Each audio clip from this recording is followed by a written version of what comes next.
गुरुभ्यो नमः।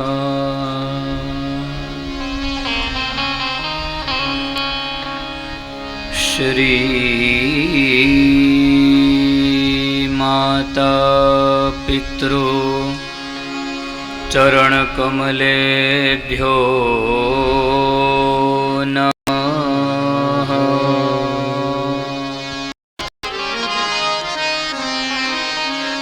श्री राधा कृष्णाभ्यां नमः।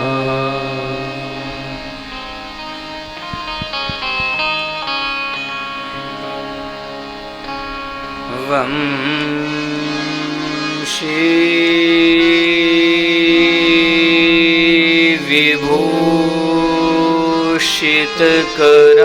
विभूषितकरान्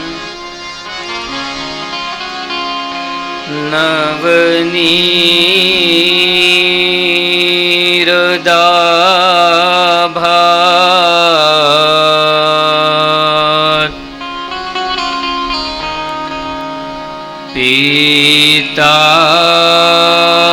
पीताम्बरा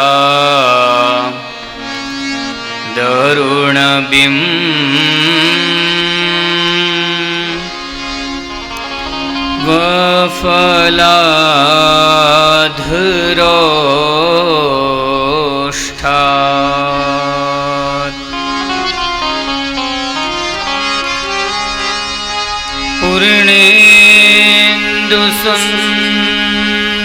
पूर्णेन्दुसुन्दरमुखा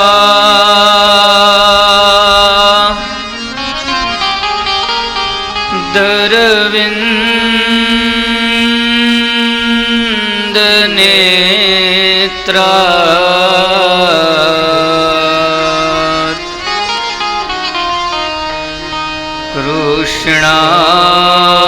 कृष्णात् परं किमपि तत् त्वमहं न जाने।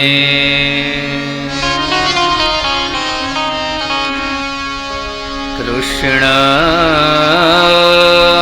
त्वदीय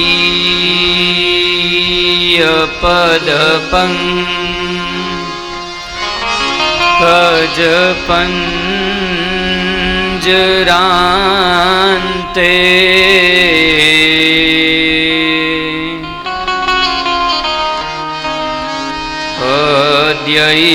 अद्यैव मे विशतु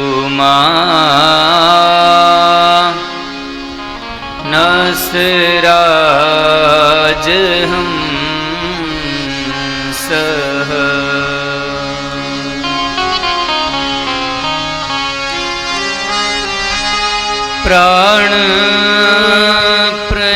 प्राणप्रयाण समये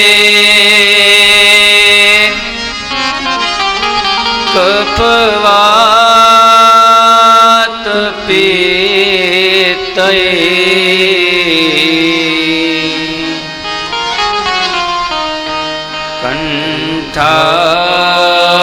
कंठावरो धनविधौ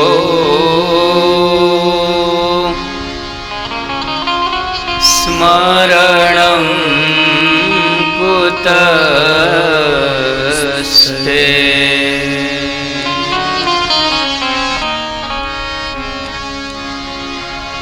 वक्रतुण्डमहाकाय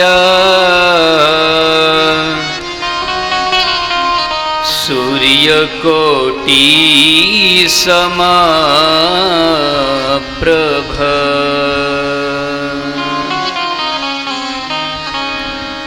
निर्विघ्नं कुरु मे देवा। सर्वकार्येषु सर्वेषु सर्वदा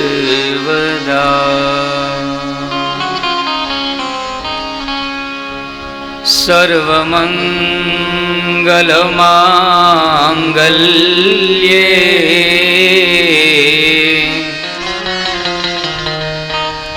शिवे सर्वार्थसाधिके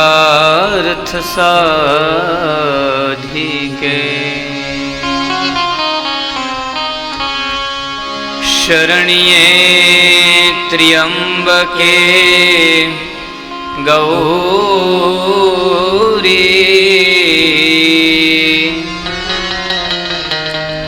नारायणी नमोस्तुते।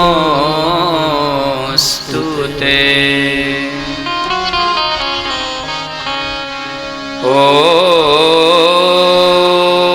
नमः प्रणवार्थाय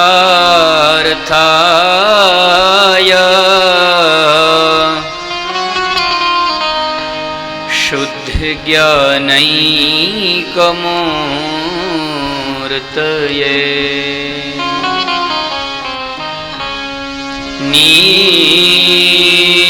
निर्मलाय प्रशान्ताय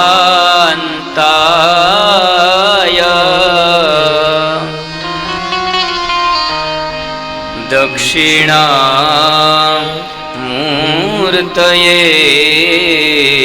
नमः।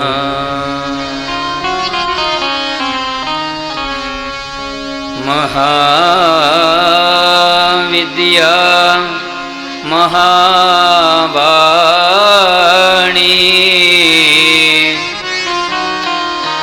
श्रुति स्मृति प्रदायिनी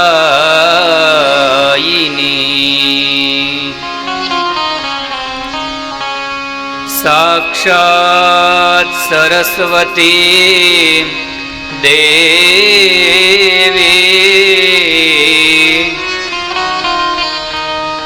जिह्वाग्रे वसतु मम।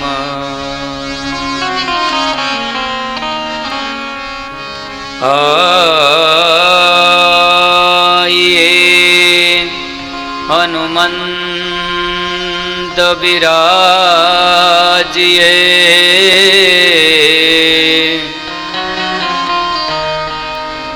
कथा कहो मति अनुसार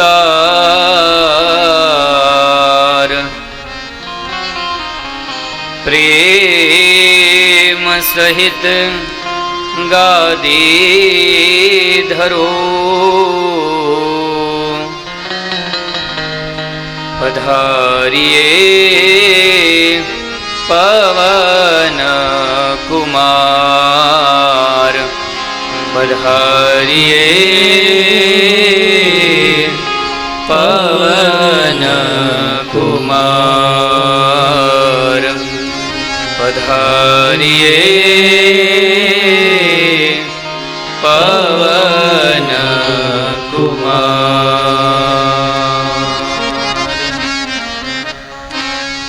बोलिए श्री भक्तवत्सल भगवान की, श्री भागवत भगवान की, श्री बालकृष्ण लाल की, श्री रामचंद्र भगवान की, श्री हनुमान जी महाराज की, सद्गुरु भगवान की, वृंदावन विहारी लाल की, श्री यमुने महारानी की। प्रेम से बोलिए नमः पार्वती पतये हर हर महादेव।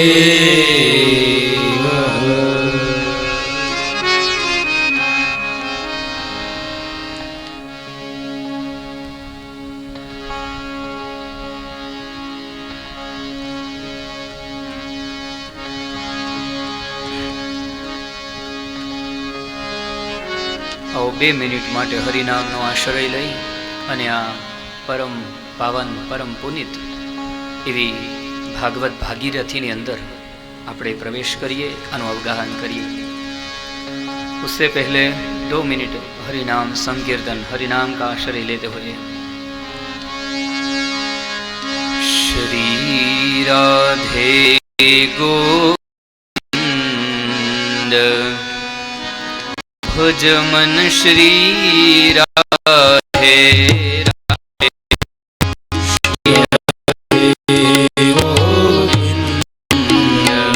तालियों की सेवा देते हुए। राधे राधे राधे गोविंद भज मन श्री राधे राधे, श्री राधे गोविंद भज मन श्री राधे, श्री राधे जय जय राधे, श्री राधे जय राधे, श्री राधे जय जय राधे, श्री राधे जय जय राधे, राधे श्री राधे गोविंद भज मन श्री राधे राधे, श्री राधे गोविंद भज मन श्री राधे राधे श्री राधे गोविंद भज मन श्री राधे राधे, श्री राधे गोविंद भज मन श्री राधे, श्री राधे। तालियों की सेवा देते हुए जय हो।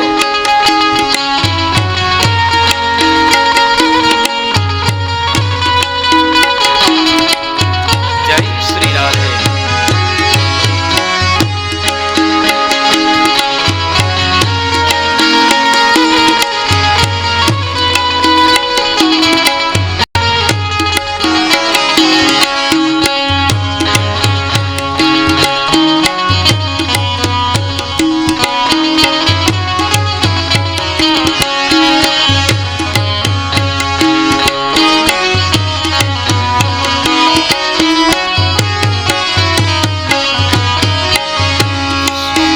श्री राधे जय जय राधे, श्री राधे जय जय राधे, श्री राधे जय जय राधे, श्री राधे जय जय राधे, राधे श्री राधे गोविंद भज मन श्री राधे राधे, श्री राधे गोविंद भज मन श्री राधे राधे श्री राधे गोविंद भज मन श्री राधे राधे, श्री राधे गोविंद भज मन श्री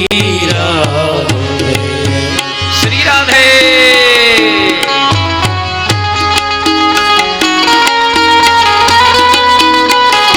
तालियों की सेवा देते हुए मन को वृंदावन में लेके चलते हैं। जय हो।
ભગવાન કી જય.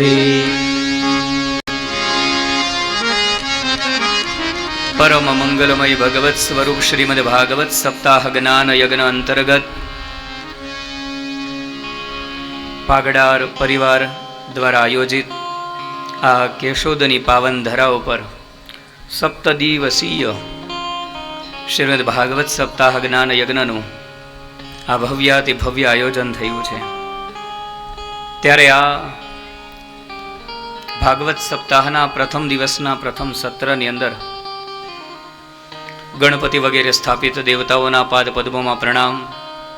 પોથી પારાયણો પર ઉપસ્થિત બંને વિદ્વાન બ્રાહ્મણો, મા સરસ્વતીના પરમ આરાધક સંગીતજ્ઞ અમારે ભાઈ શ્રી કેવલભાઈ, એમના અનુજ સહિત આશીષભાઈ સહિત જે સંગીતની સેવા આપી રહ્યા છે એવા સૌ ભાઈઓ, પાગડાર પરિવાર દ્વારા જે આયોજન થયું એની અંદર ગામ પરગામથી પધારેલા મહેમાનો,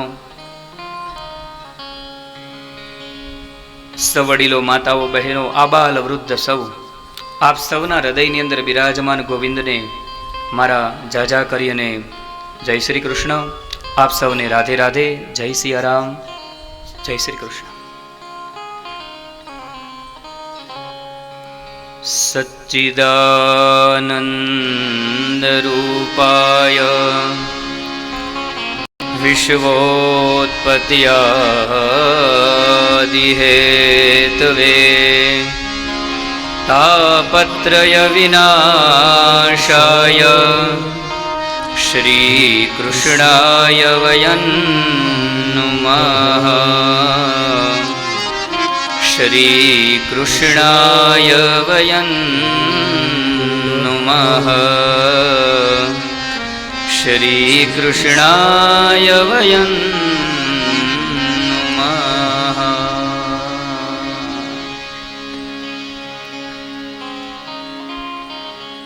સચ્ચિદાનંદ રૂપાય વિશ્વોત્પત્યાદિહેતવે તાપત્રય વિનાશાય શ્રી કૃષ્ણાય વયં નમઃ.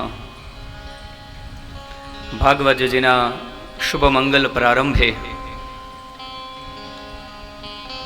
ભગવાન શ્રી કૃષ્ણચંદ્ર પ્રભુને પ્રણામ કરીને વેદ વ્યાસજી આ ગ્રંથની શરૂઆત કરે છે.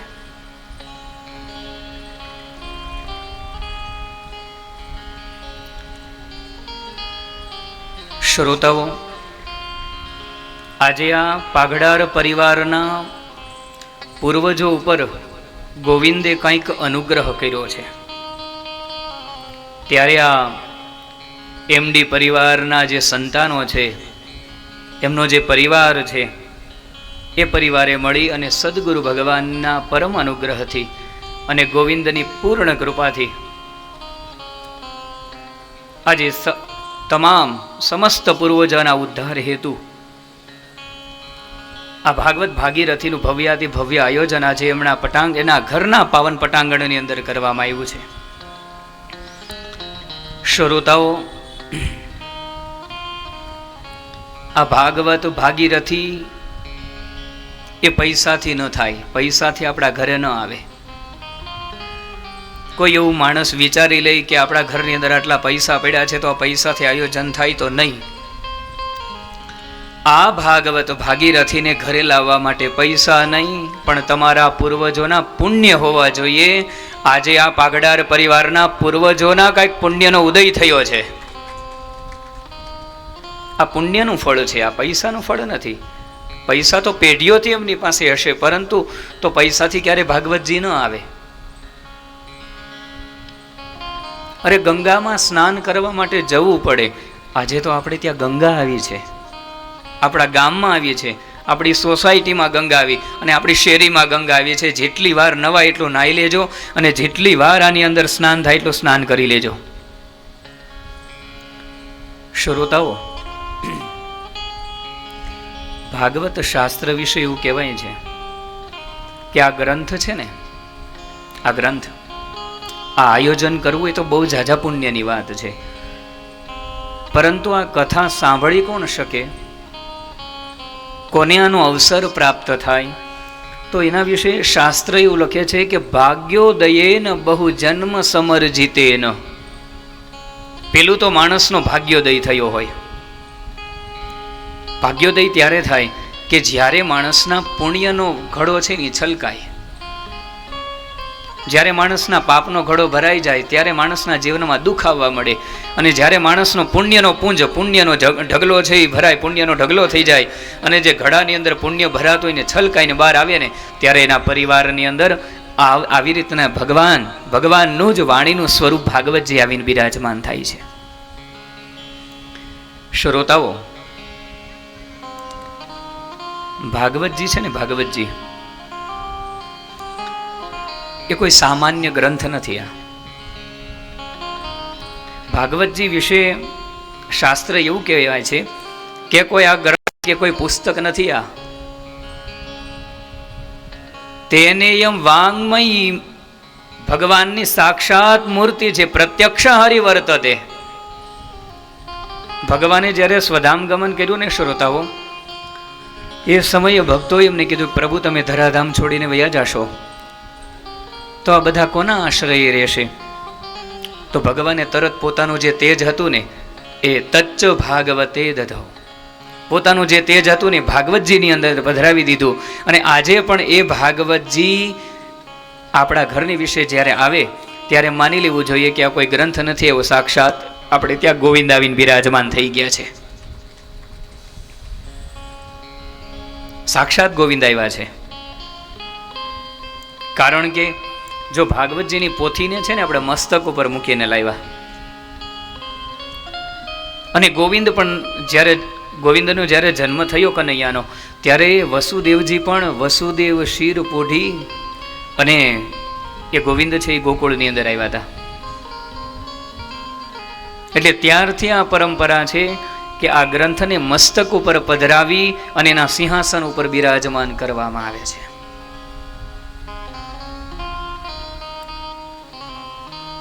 ભાગવતજી વિશે શ્રોતાઓ એવું કીધું છે કે એકવાર પણ આ ગ્રંથને જો મસ્તક ઉપર પધરાવવામાં આવે અથવા તો કોઈ મસ્તક ઉપર પધરાવ્યો હોય એવી વ્યક્તિના દર્શન પણ કરી લેવામાં આવે તો જીવનો બ્રહ્મ સાથે સીધો સંબંધ થઈ જાય છે. સાક્ષાત એ જીવ છે ને બ્રહ્મ સ્વરૂપ થઈ જાય છે, ભગવત સ્વરૂપ બની જાય જીવ. જે પ્રમાણે તારની અંદર કરંટ હોય અને એ તારનો કોઈ સ્પર્શ કરે ને આખા શરીરમાં એને જેમ એને કરંટ વ્યાપી જાય, એ જ પ્રમાણે આ ગોવિંદને આ મસ્તક ઉપર એકવાર પણ માણસ પધરાવી લે એટલે સાક્ષાત આખું રૂવાડું એનું ગોવિંદનું બની જાય. એના રૂવાડે આવીને ગોવિંદ બિરાજમાન થઈ જાય. એટલો દિવ્ય આ ગ્રંથ છે. બીજું શ્રોતાઓ, આટલું મોટું આયોજન કર્યું તો આપણે તો હાથીની અંબાડી પણ લાવી શકીએ અહીંયા, અને એની ઉપર બિરાજમાન કરીને પણ લાવી શકીએ. અથવા તો હાથીની અંબાડી જેટલી મોંઘી તમે કોઈ ગાડી કાર લઈ આવો એની અંદર પણ લાવી શકો, પણ નહીં, આપણે ચાલીને જ જઈએ ને મસ્તક ઉપર મૂકીને જ જઈએ. શા માટે? જો વસુદેવજીએ જેવા ભગવાનને મસ્તક ઉપર મૂક્યા ને એટલે તરત પેલું એક કાર્ય થયું હતું કે એના હાથની અંદર જે બેડીઓ હતી ને હાથમાં ને પગમાં એ બધી તૂટી ગઈ હતી. એમ કોઈ પણ વ્યક્તિ પૂર્ણ શ્રદ્ધાથી ભાગવતજીને મસ્તક ઉપર પધરાવે ને એટલે હજારો જન્મના એના કર્મબંધન રૂપી બેડીઓ એની તૂટી જાય. માણસની એની બેડીઓનો કર્મબંધન તૂટી જાય. પછી વસુદેવજીએ મસ્તક ઉપર પધરાવ્યા એટલે બીજી ક્રિયા એ થઈ હતી કે જે દરવાજા જેલના બંધ હતા ને આપમેળે ખુલી ગયા હતા. આપમેળે દરવાજા ખુલી ગયા. એમ જ્યારે જીવ આ પોતજીને પોતાના મસ્તક ઉપર પધરાવે એટલે મોક્ષના દરવાજા ખોલવા માટે યમ નિયમ આસન પ્રાણાયામ પ્રત્યાહાર ધારણા ધ્યાન સમાધિઓથી મહેનત ન કરવી પડે. માત્ર ભાગવતજી મસ્તક ઉપર આવી જાય એટલે તમારા જન્મ બંધન અને કર્મ બંધન છે બધા કપાઈ જાય અને ઠાકોરજીની હવેલીના એ વૈકુંઠના દરવાજા ખુલી જાય અને ભગવાન તમને બોલાવે કે આવી જા, તે તો મને મસ્તક ઉપર પધરાવ્યો છે, તું મારા ધામની અંદર આવવા માટેનો અધિકારી બન્યો છો. ત્રીજી ક્રિયા એ બની હતી ભગવાનને મસ્તક ઉપર પધરાવ્યા એટલે જેટલા પણ સૈનિકો હતા ને બધા સૂઈ ગયા હતા. જે પેરો લગાવીને બેઠા હતા ને કે અહીંયાથી કોઈ પણ બાળકનો જન્મ થઈને બહાર ન જવા જોઈએ, તો જેટલા પણ સૈનિકો બધા સૂઈ ગયા. એવી રીતના આપણે જ્યારે આ સત્સંગમાં આવીએ અને આ પોથીજીને મસ્તક ઉપર પધરાવીએ ને, એટલે આપણા પણ જે શત્રુઓ, આપણા જે સૈનિકો જે ધ્યાન રાખીને બેઠા છે, કામ, ક્રોધ, લોભ, મોહ, મદ, માત્સર્ય આ બધાય મરી જાય અને તમને ભગવાન સુધી પહોંચવામાં જરા પણ બાધા ન આવવા દે. એકદમ જીવને છે ને પરબ્રહ્મની સાથે જ તાદાત્મ્ય ભાવ લાવી અને જીવને જગન્નાથની સાથે મિલન કરાવી દે એવો આ ગ્રંથ છે ભાગવતજી, કે જે આજે આ પાઘડાર પરિવારના આંગણે આવીને ગોવિંદ બિરાજમાન થઈ ગયા છે. શ્રોતાઓ, અમારા ગુરુદેવ એમ કહેતા, અમારા ગુરુજી એ પણ ભાગવતજીના બહુ મોટા ઉપાસક નીતિન બાપા, એમ કહેતા અમને અભ્યાસ કરાવતી વેળાએ કે દીકરાઓ, બધાય તો પોસ્ટરની અંદર લખાવે કે ફલાણા પરિવારના મોક્ષાર્થે ભાગવત કથા, પણ ખરા અર્થની અંદર મોક્ષાર્થે ભાગવત કથા નથી હોતી.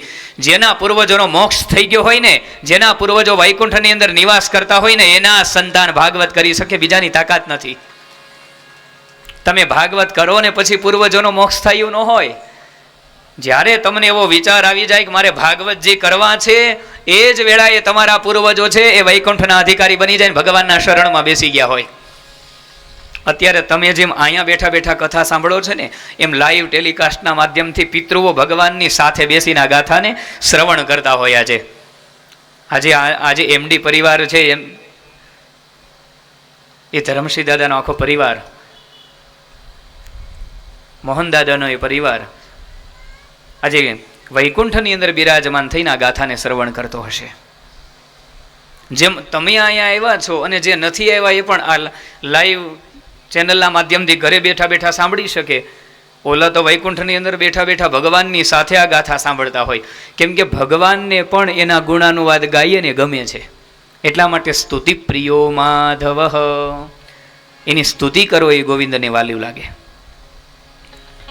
તો શ્રોતાઓ, આપણે 7 દિવસ સુધી આ ગાથાને શ્રવણ કરવાની છે, ખૂબ ભાવ અને શ્રદ્ધાથી. આ યજમાન પરિવાર તો આમાં નિમિત્ત બન્યો છે, બાકી તો એ ધારે તો એકલા પણ કથા કરાવી શકે, પણ આ પાઘડાર પરિવારનો ભાવ એવો છે કે અમારા ઘરને વિશે આયોજન થાય ને તો આ સામૂહિક આયોજન થાય અને બધા જ લોકો, આડોશ પાડોશના, ગામ પરગામના બધા જ મહેમાનો આવીને ગોવિંદના ગુણાનુવાદ ગાઈ શકે. એટલા માટે આ સુંદર મજાની વ્યવસ્થા, કે આવો ઉનાળો હોવા છતાં પણ તમને ઉનાળાની અનુભૂતિ નહીં થવા દે, એટલી સુંદર મજાની વ્યવસ્થા રાખી છે કે તમે ગોવિંદના ગુણાનુવાદ ગાઈ શકો, ભગવાનની કથાને શ્રવણ કરી શકો. અને શ્રોતાઓ, તમે બધાય બળભાગી એટલા માટે છો, ખરા અર્થની અંદર આ પાઘડા પરિવારના પૂર્વજોના ઘણા જન્મના પુણ્ય એકત્ર થયા હશે. શા માટે ખબર? આડા દિવસે તો કથા થઈ શકે, પરંતુ અત્યારે તો પુરુષોત્તમ માસ ચાલે છે. ગોવિંદનું સ્વરૂપ, જેને ભગવાને એમ માથે આમ સહી કરીને કહી દીધું છે કે તું મારું સ્વરૂપ છો. પુરુષોત્તમ માસની અંદર એકવાર પણ નારાયણ નામ લેવામાં આવે ને તો એ કરોડો ગણું થઈ જાય. તમે તો 7 દિવસ સુધી અહીં ગોવિંદના ગુણાનુવાદ ગાવાનો છો, ભગવાનને કેટલા વાલા લાગશો. અને અધિક માસ વિશે શાસ્ત્ર એવું કહે છે કે અધિકસ્ય અધિકમ ફલમ. સામાન્ય દિવસોમાં કારતકથી આસો માસ સુધીમાં જ્યારે તમે કથા કરો ને ત્યારે એનું જેટલું પુણ્ય મળતું હોય એટલું જ મળે, પરંતુ આ અધિક મહિનાની અંદર જે ભાગવત કથા થાય ને એનું કેટલું મળે તો કે અક્ષય, એનું ક્યારેય ક્ષય ન થાય. ઓલું તો પુણ્ય ક્યારેક ખર્ચાય, તમારા સારા કામમાં તમે વાપરો તો, પણ અધિક માસની અંદર કરેલું પુણ્ય, કરેલું ધર્મ કર્મ, કરેલું દાન, દીધેલી દક્ષિણા એ અનંત થઈ જાય, એ ક્યારેય નાશ ન પામે. આ તો ભગવાનનો પ્રિય માસ છે અધિક મહિનો. અધિક મહિનાની રચના એટલા માટે કરવામાં આવી હતી, હિરણ્યકશિપુને મારવા માટે. પછી ભગવાનની પાસે ગયો, 12 મહિનાની અંદર પ્રભુ કંઈક સારા સારા કામ થાય છે. 12 મહિનાની અંદર કંઈકનું કંઈક આયોજન હોય, ભાગવતજીનું, દેવી ભાગવતનું, રામચરિત માનસનું, શિવ પુરાણનું. પણ પ્રભુ, મને તો બધાય મલ માસ કહે છે, મારી અંદર કોઈ લગ્ન વિધિ નથી થતી, મારી અંદર કોઈ ગૃહ પ્રવેશ નથી કરતા, મારી અંદર કોઈ બ્રાહ્મણના દીકરાને, કોઈ દ્વિજને જનોય પ્રાપ્ત નથી થતી. પ્રભુ, અરે કોઈ નવું મકાન લે તો એની અંદર કોઈ પ્રવેશ નથી કરતો, મને મલમાસ કહે છે. મહારાજ, વૈકુંઠનાથ પ્રભુ હાથ પકડી અને એને ગોલોક ધામની અંદર લઈ ગયા. હાલ મારી સાથે તું. ભગવાનને પોતાની વ્યથા કહી સંભળાવી. ભગવાને કીધું કે જા, તે જગતના કલ્યાણ માટે મેં જ તારી રચના કરી છે કે હિરણ્યકશિપુને મારી શકું. કેમ કે એને વરદાન માંગ્યું હતું 12 માંથી એકય મહિનામાં ન મરું, આગળ કથા આવશે. એટલા માટે 13મો મહિનો ભગવાને બનાવ્યો કે જા, મેં તારી રચના કરી છે તો હું તને વરદાન આપું છું કે આજથી બીજા મહિનામાં તો મારું નામ લેવાતું હશે, પણ તું તો મારું સાક્ષાત સ્વરૂપ બની જાયસ અને મારું નામ તને આપું છું કે આજથી તું પુરુષોત્તમ માસ કહેવાઈશ. અને મારી અંદર જ આ 12 મહિનાની અંદર 5 તત્વ છે ને, જે અગ્નિ, વાયુ, તેજ, જલ અને પૃથ્વી, એ 5 ની અંદર હું વ્યાપ્ત થઈ જઈશ. અગ્નિ તત્વમાં પણ હું જ બિરાજમાન હોઈશ. કોઈ અગ્નિમાં એકવાર સ્વાહા કહીને આહુતિ આપે તો એની કરોડો ગણું એનું પુણ્ય કરીને એને હું પ્રદાન કરીશ. અરે કોઈ વાયુ સ્વરૂપમાં પણ, વાયુમાં પણ હું જ બિરાજમાન હોઈશ. કોઈ શ્વાસ અને ઉચ્ચ શ્વાસમાં, શ્વાસોચ્છ્વાસની ક્રિયાની અંદર પણ નારાયણ નારાયણ નામ લેશે ને તો પણ હું એના શરીરની અંદર જઈને, એના હૃદયની અંદર જઈને વાસ કરવા મળીશ.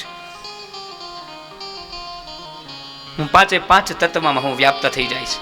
એટલા માટે પુરુષોત્તમ માસ એવો દિવ્ય માસ છે કે આની અંદર છે ને નિષ્કામ કર્મ કરવામાં આવે છે. બધા સકામ કર્મ છે ને બધા વર્જ્ય છે આમાં.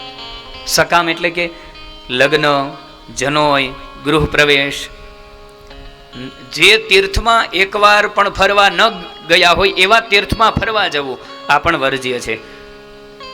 અમુક સંસ્કારો પણ વર્જ્ય છે. એમાંથી સીમંત સંસ્કાર છે, અગ્નિ સંસ્કાર, એ બધા સંસ્કારો આમાં થઈ શકે.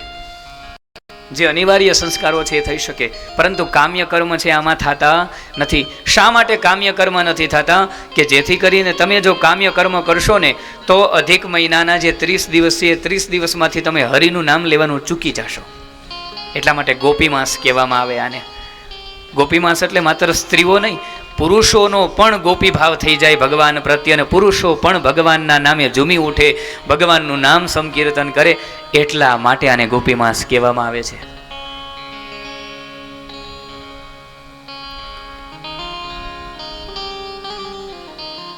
તો એવા પુરુષોત્તમ માસની અંદર આ એમડી પાઘડાર પરિવાર દ્વારા આ ભાગવત સપ્તાહનું આયોજન કરવામાં આવ્યું છે. એ કથાની અંદર આપણે પ્રવેશ કરતા પૂર્વ જે કોઈ મહેમાનો આવ્યા છે એમનું પાઘડાર પરિવાર વડે જે કાંઈ સેવા કરવામાં આવે છે, સેવા 10 મિનિટ માટે સ્વીકાર કરી લ્યો, અને ત્યારબાદ પુનઃ કથાની અંદર આપણે પ્રવેશ કરશું. ત્યાં સુધી હરિનામ સંકીર્તનની સાથે આપણે લોકો જે કાંઈ પાઘડાર પરિવાર વડે કરવામાં આવતી સેવા છે એનો સ્વીકાર કરીએ. ગોવિંદ બોલો, હરિ ગોપાલ બોલો, ગોવિંદ બોલો, હરિ ગોપાલ, ગોવિંદ બોલો, હરિ ગોપાલ બોલો, ગોવિંદ.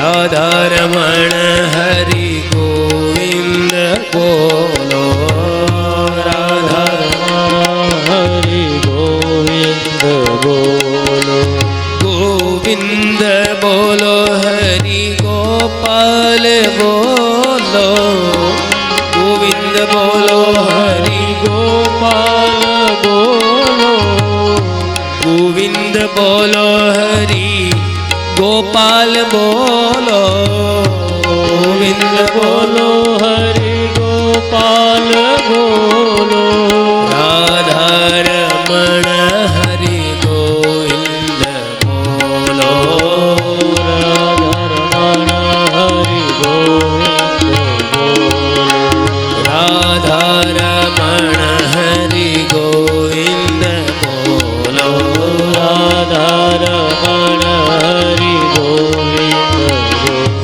राधे।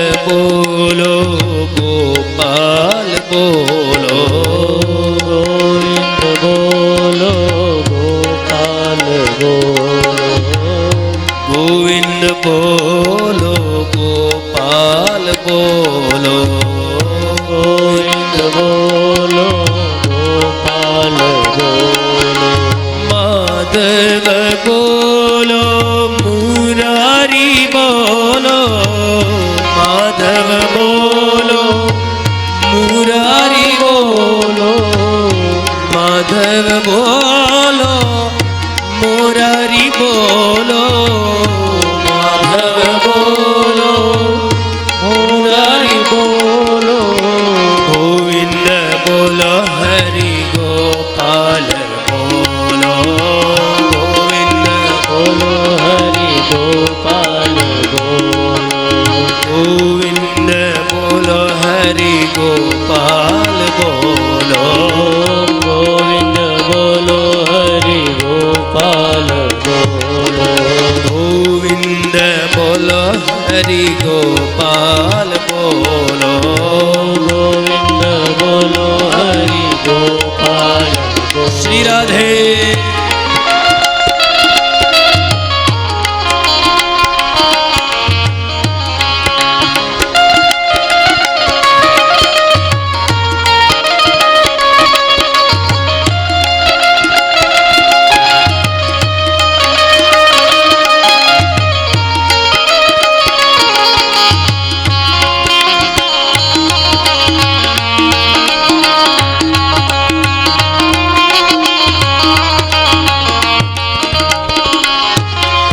माधव बोलो मुरारी बोलो, माधव बोलो मुरारी बोलो, माधव बोलो मुरारी बोलो,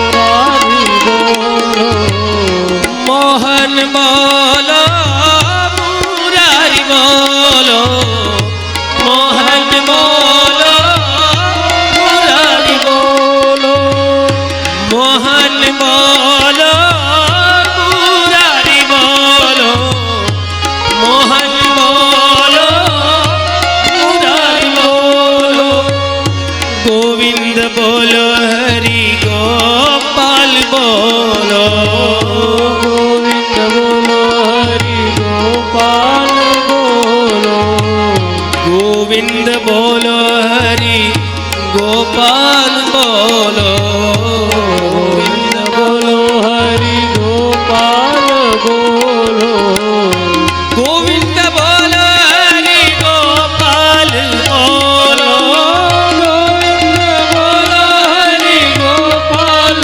बोलो, गोविंद बोलो गोपाल बोलो, गोविंद हरि गोपाल बोलो, हरि गोपाल बोलो, गोपाल बोल, गोपाल बोलो, गोपाल बोलो, गोपाल बोलो, गोपाल बोल, गोविंद बोलो हरि गोपाल बोलो, राधा रमण हरि गोविंद बोलो।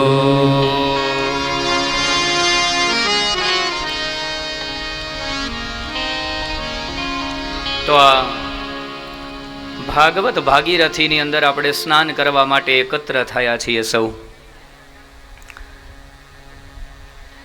સ્વર્ગસ્થ એમડી પટેલ પાઘડાર પરિવાર દ્વારા જે આયોજિત જે ગાથા છે, એ ગાથાની અંદર આપણે સૌ આજે આ ગાથાના, આ પ્રસંગના, આ આયોજનના આપણે સૌ સાક્ષી બન્યા છીએ. આજે આપણે તો શ્રોતાઓ, આપણે એટલું માની લેવું જોઈએ કે આપણે ખૂબ પુણ્યશાળી છીએ, ખૂબ બળભાગી છીએ.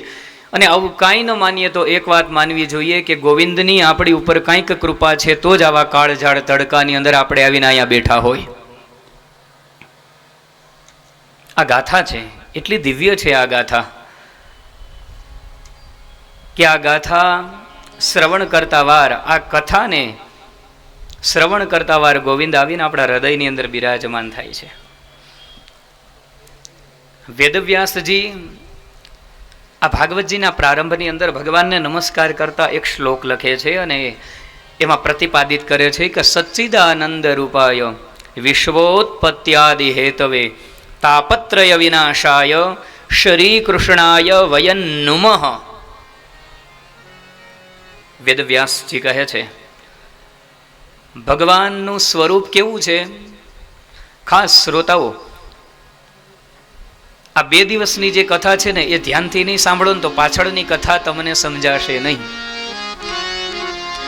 જેને કક્કા 12 અક્ષરી ન સમજાય ને એને પાછળની વાક્ય રચનાઓ સમજાય નહીં. જેને ABCD ન સમજાય એને પાછળની અંગ્રેજી ભાષા પણ સમજાય નહીં. એવી રીતના આ 2 દિવસની જે કથા છે ને એ કથા કેવી છે? 12 અક્ષરી છે આપણા માટે. આ સમજી લીધી એટલે પાછળની બધી જ કથાઓ તમને સમજાશે. બાકી શાસ્ત્ર તો એમ કહે છે કે સૌથી અઘરામાં અઘરો કોઈ ગ્રંથ હોય તો એ ભાગવત છે. કેમ કે વિદ્યાવતમ ભાગવતે પરીક્ષા, વિદ્વાનની પરીક્ષા ભાગવતમાં થાય, બીજા પુરાણમાં નહીં. કેટલો વિદ્વાન છે એ ક્યારે ખબર પડે કે જ્યારે ભાગવતના શ્લોકો ઉપર કથા થાય. તો આ ગાથા એટલી દિવ્ય છે કે જો આને જરા પણ સમજવામાં ચૂક કરી જઈએ, આપણે અહીંયા બેસીએ પણ કથા આપણા આમ ન બેસીએ તો 7 દિવસની અંદર ક્યાં ગયા તા ક્યાંય નહીં. આપણે આવ્યા છીએ સાર્થક બનવું જોઈએ શ્રોતાઓ. તો ખૂબ ખૂબ સાવધાનીપૂર્વક તમારે આ શ્રવણ કરવાનું છે. કારણ કે જો સંસારની વાતો કરશો તો તમને બહુ આનંદ આવશે ને રડવું આવશે ને એવું થશે, પણ નહીં. આપણે એટલા માટે ભેગા નથી થયા સંસારની વાતો કરવા માટે. અહીંયા ભેગા થયા છીએ આપણે આ ભગવાનનું સ્વરૂપ કેવું છે, ભગવાનની કથા શું છે, ભગવાનની લીલા શું છે એને શ્રવણ કરવા માટે આપણે ભેગા થયા છીએ અહીંયા. તો આપણે આ બધા જ શ્લોકને પૂર્ણ શ્રદ્ધાથી અને પૂર્ણ જાગૃત અવસ્થામાં શ્રવણ કરવાના છે કે જેથી કરીને તમે અહીંથી ઊભા થાવ ને તો તમને ઘરે જઈને એવો વિચાર આવવો જોઈએ કે આ શ્લોકનો અર્થ આવો થાય છે, આજે ખબર પડી, આજ સુધી તો આવું સાંભળ્યું જ નથી. એટલે જેટલી શ્રોતાની અંદર જેટલી જિજ્ઞાસા હશે શ્રવણ કરવાની, એટલો વિસ્તાર કરવાની અમને પણ અહીંયાથી આનંદ આવશે. એટલે અમે જે ગમે એટલું અહીંયા અમૃત જેવું ગાયનું દૂધ અમે દોઈએ પણ દોણામાં ન જાય તો કહેવત છે ખબર છે ને કે દોયલું દોણા જવું જોઈએ. દોણામાં જાય તો ખબર કેમ પડે? તમને સમજાય એટલે તરત તાલી પડે ત્યાંથી, એટલે અમને ખબર પડી જાય ત્યાંથી તમારો એ રિસ્પોન્સ આવે એટલે તાલી પડે એટલે સમજાઈ જાય કે નહીં ઉતરી વાત એમને સમજાણી છે. એટલે એ વિષયની ગહનતા, એ વિષયની ગૂઢતા, એ વિષયનું રહસ્ય છે એ વધારે ખોલવાની મજા આવે. અમે કાંઈક પણ બોલીએ ને તમને ગમે એટલે તાલી પાડો એટલે શું અમને ખ્યાલ આવી જાય કે બધા જાગ્યા છે, નહીં તો માત્ર જાગૃત અવસ્થામાં પણ સૂતા હોય. તો આવો આપણે વેદવ્યાસજી જે ભગવાનના સ્વરૂપનો પેલા જ પદની અંદર કહે છે ભગવાનનું સ્વરૂપ કેવું છે. તો કહે છે સચ્ચિદાનંદ રૂપાય. ભગવાનનું સ્વરૂપ કેવું કીધું છે કે સતઘન, ચિત્તઘન અને આનંદ ઘન, સચ્ચિદાનંદ સ્વરૂપ છે ભગવાન. હવે એમ થાય કે આપણે નામ તો સાંભળ્યું હોય ને અવારનવાર આ મોઢે આવડતો હોય આ શ્લોક, પણ સત એટલે શું, ચિદ એટલે શું અને આનંદ એટલે શું તો કે એનું એ વિસ્તારથી ખબર નથી. સચ્ચિદાનંદ રૂપે ખબર છે, અથવા તો સચ્ચિદાનંદ ઘણાના નામ પણ હોય, જય સચ્ચિદાનંદ બોલતા હોય, પણ સચ્ચિદાનંદ રૂપાય એનો અર્થ શું થાય? સતનો અર્થ અલગ છે, ચિદનો અર્થ અલગ છે અને આનંદનો અર્થ પણ અલગ છે. સત એટલે શું ખબર? સત એટલે જે હંમેશાને માટે પેલા હતું, અત્યારે છે ને પછી પણ રહેશે, આને સત કહેવાય. જે ક્યારેય નાશ નથી પામતું એને સત કહેવાય. શું કહેવાય? જો કોઈ પણ પદાર્થ હોય ને, આપણે લાકડું હોય, એ લાકડાને બાળી દે એટલે શું કહે? લાકડું નાશ પામ્યું. પણ ખરા અર્થની અંદર કોઈ વસ્તુ ક્યારેય સંપૂર્ણપણે નાશ પામતી જ નથી. લાકડું નાશ પામ્યું એમ કેવું એ તદ્દન ખોટું વાક્ય છે. કોઈ વસ્તુ ક્યારેય પૂર્ણ રીતે નાશ પામતી નથી. એ લાકડું છે એ રૂપાંતરિત થયું છે. ઉર્જાનો પણ નિયમ છે. ઉર્જા, કોઈ પણ પેટ્રોલિયમ છે એ નાશ નથી પામતું, એ બીજા સ્વરૂપની અંદર પરિવર્તિત થાય છે. લાકડું બળી ગયું તો નાશ નથી પામ્યું, એમાંથી રાખ બની છે, એમાંથી કોલસો બન્યો છે, એમાંથી પ્રકાશ નીકળ્યો છે. તો એ લાકડું છે એ નાશ નથી પામ્યું. એ શું થયું છે? એનું પરિવર્તન થયું છે. એવી રીતના આપણે જે જગત, આપણે એમ કહીએ ને બ્રહ્મ સત્ય, જગત મિથ્યા, આ જગત મિથ્યા છે નહીં, એ જે રૂપાંતરિત થાય છે ને મિથ્યા કીધું છે શાસ્ત્રએ. જે પોતાના સ્વરૂપમાંથી બીજા સ્વરૂપમાં પરિણમે એને મિથ્યા કીધું છે. પણ જે સત છે ને એ એમનેમ રહે છે. એ જે પરિવર્તનશીલ છે એને સંસાર કહેવાય, એ અસત, એ મિથ્યા છે. જે પરિવર્તનશીલ છે, જે અપરિવર્તનશીલ છે, જે અપરિવર્તનીય છે, જેની અંદર કોઈ પ્રકારનું પરિવર્તન નથી આવતું, એને શું કહેવાય? સત. સમજાય છે વાત? સત એટલે કે જેની અંદર કોઈ પણ પ્રકારનું પરિવર્તન ન આવે એને સત કહેવાય. જો આપણે જગત કહીએ છીએ ને, જંગ ગચ્છતિ ઇતિ જગત, જે ફરે છે, જે પરિવર્તન પામે છે. પંકજભાઈનો સિતારો 20 વર્ષ પહેલા કંઈક અલગ હોય અને 25 વર્ષ પછી પંકજભાઈનો સિતારો કંઈક અલગ હોય. એક સમય એવો હોય, કોઈ આવો એમ ન કહેતા હોય, એક સમય એવો આવી જાય કે બધી બાજુથી આવો આવો થવા મળે. કારણ કે જગત છે. તો જંગચ્છતિ ઇતિ જગત, તો આ જગત ફેરા કરે છે વારંવાર. તો જગત મિથ્યા છે પણ બ્રહ્મ છે એ સત્ય છે. જંગચ્છતિ ઇતિ જગત. સત એટલે કે અપરિવર્તનશીલ, જે પરિવર્તનશીલ વસ્તુઓ છે એની મધ્યમાં જે રહે છે અને એ અપરિવર્તનશીલ છે ને સત કહેવાય.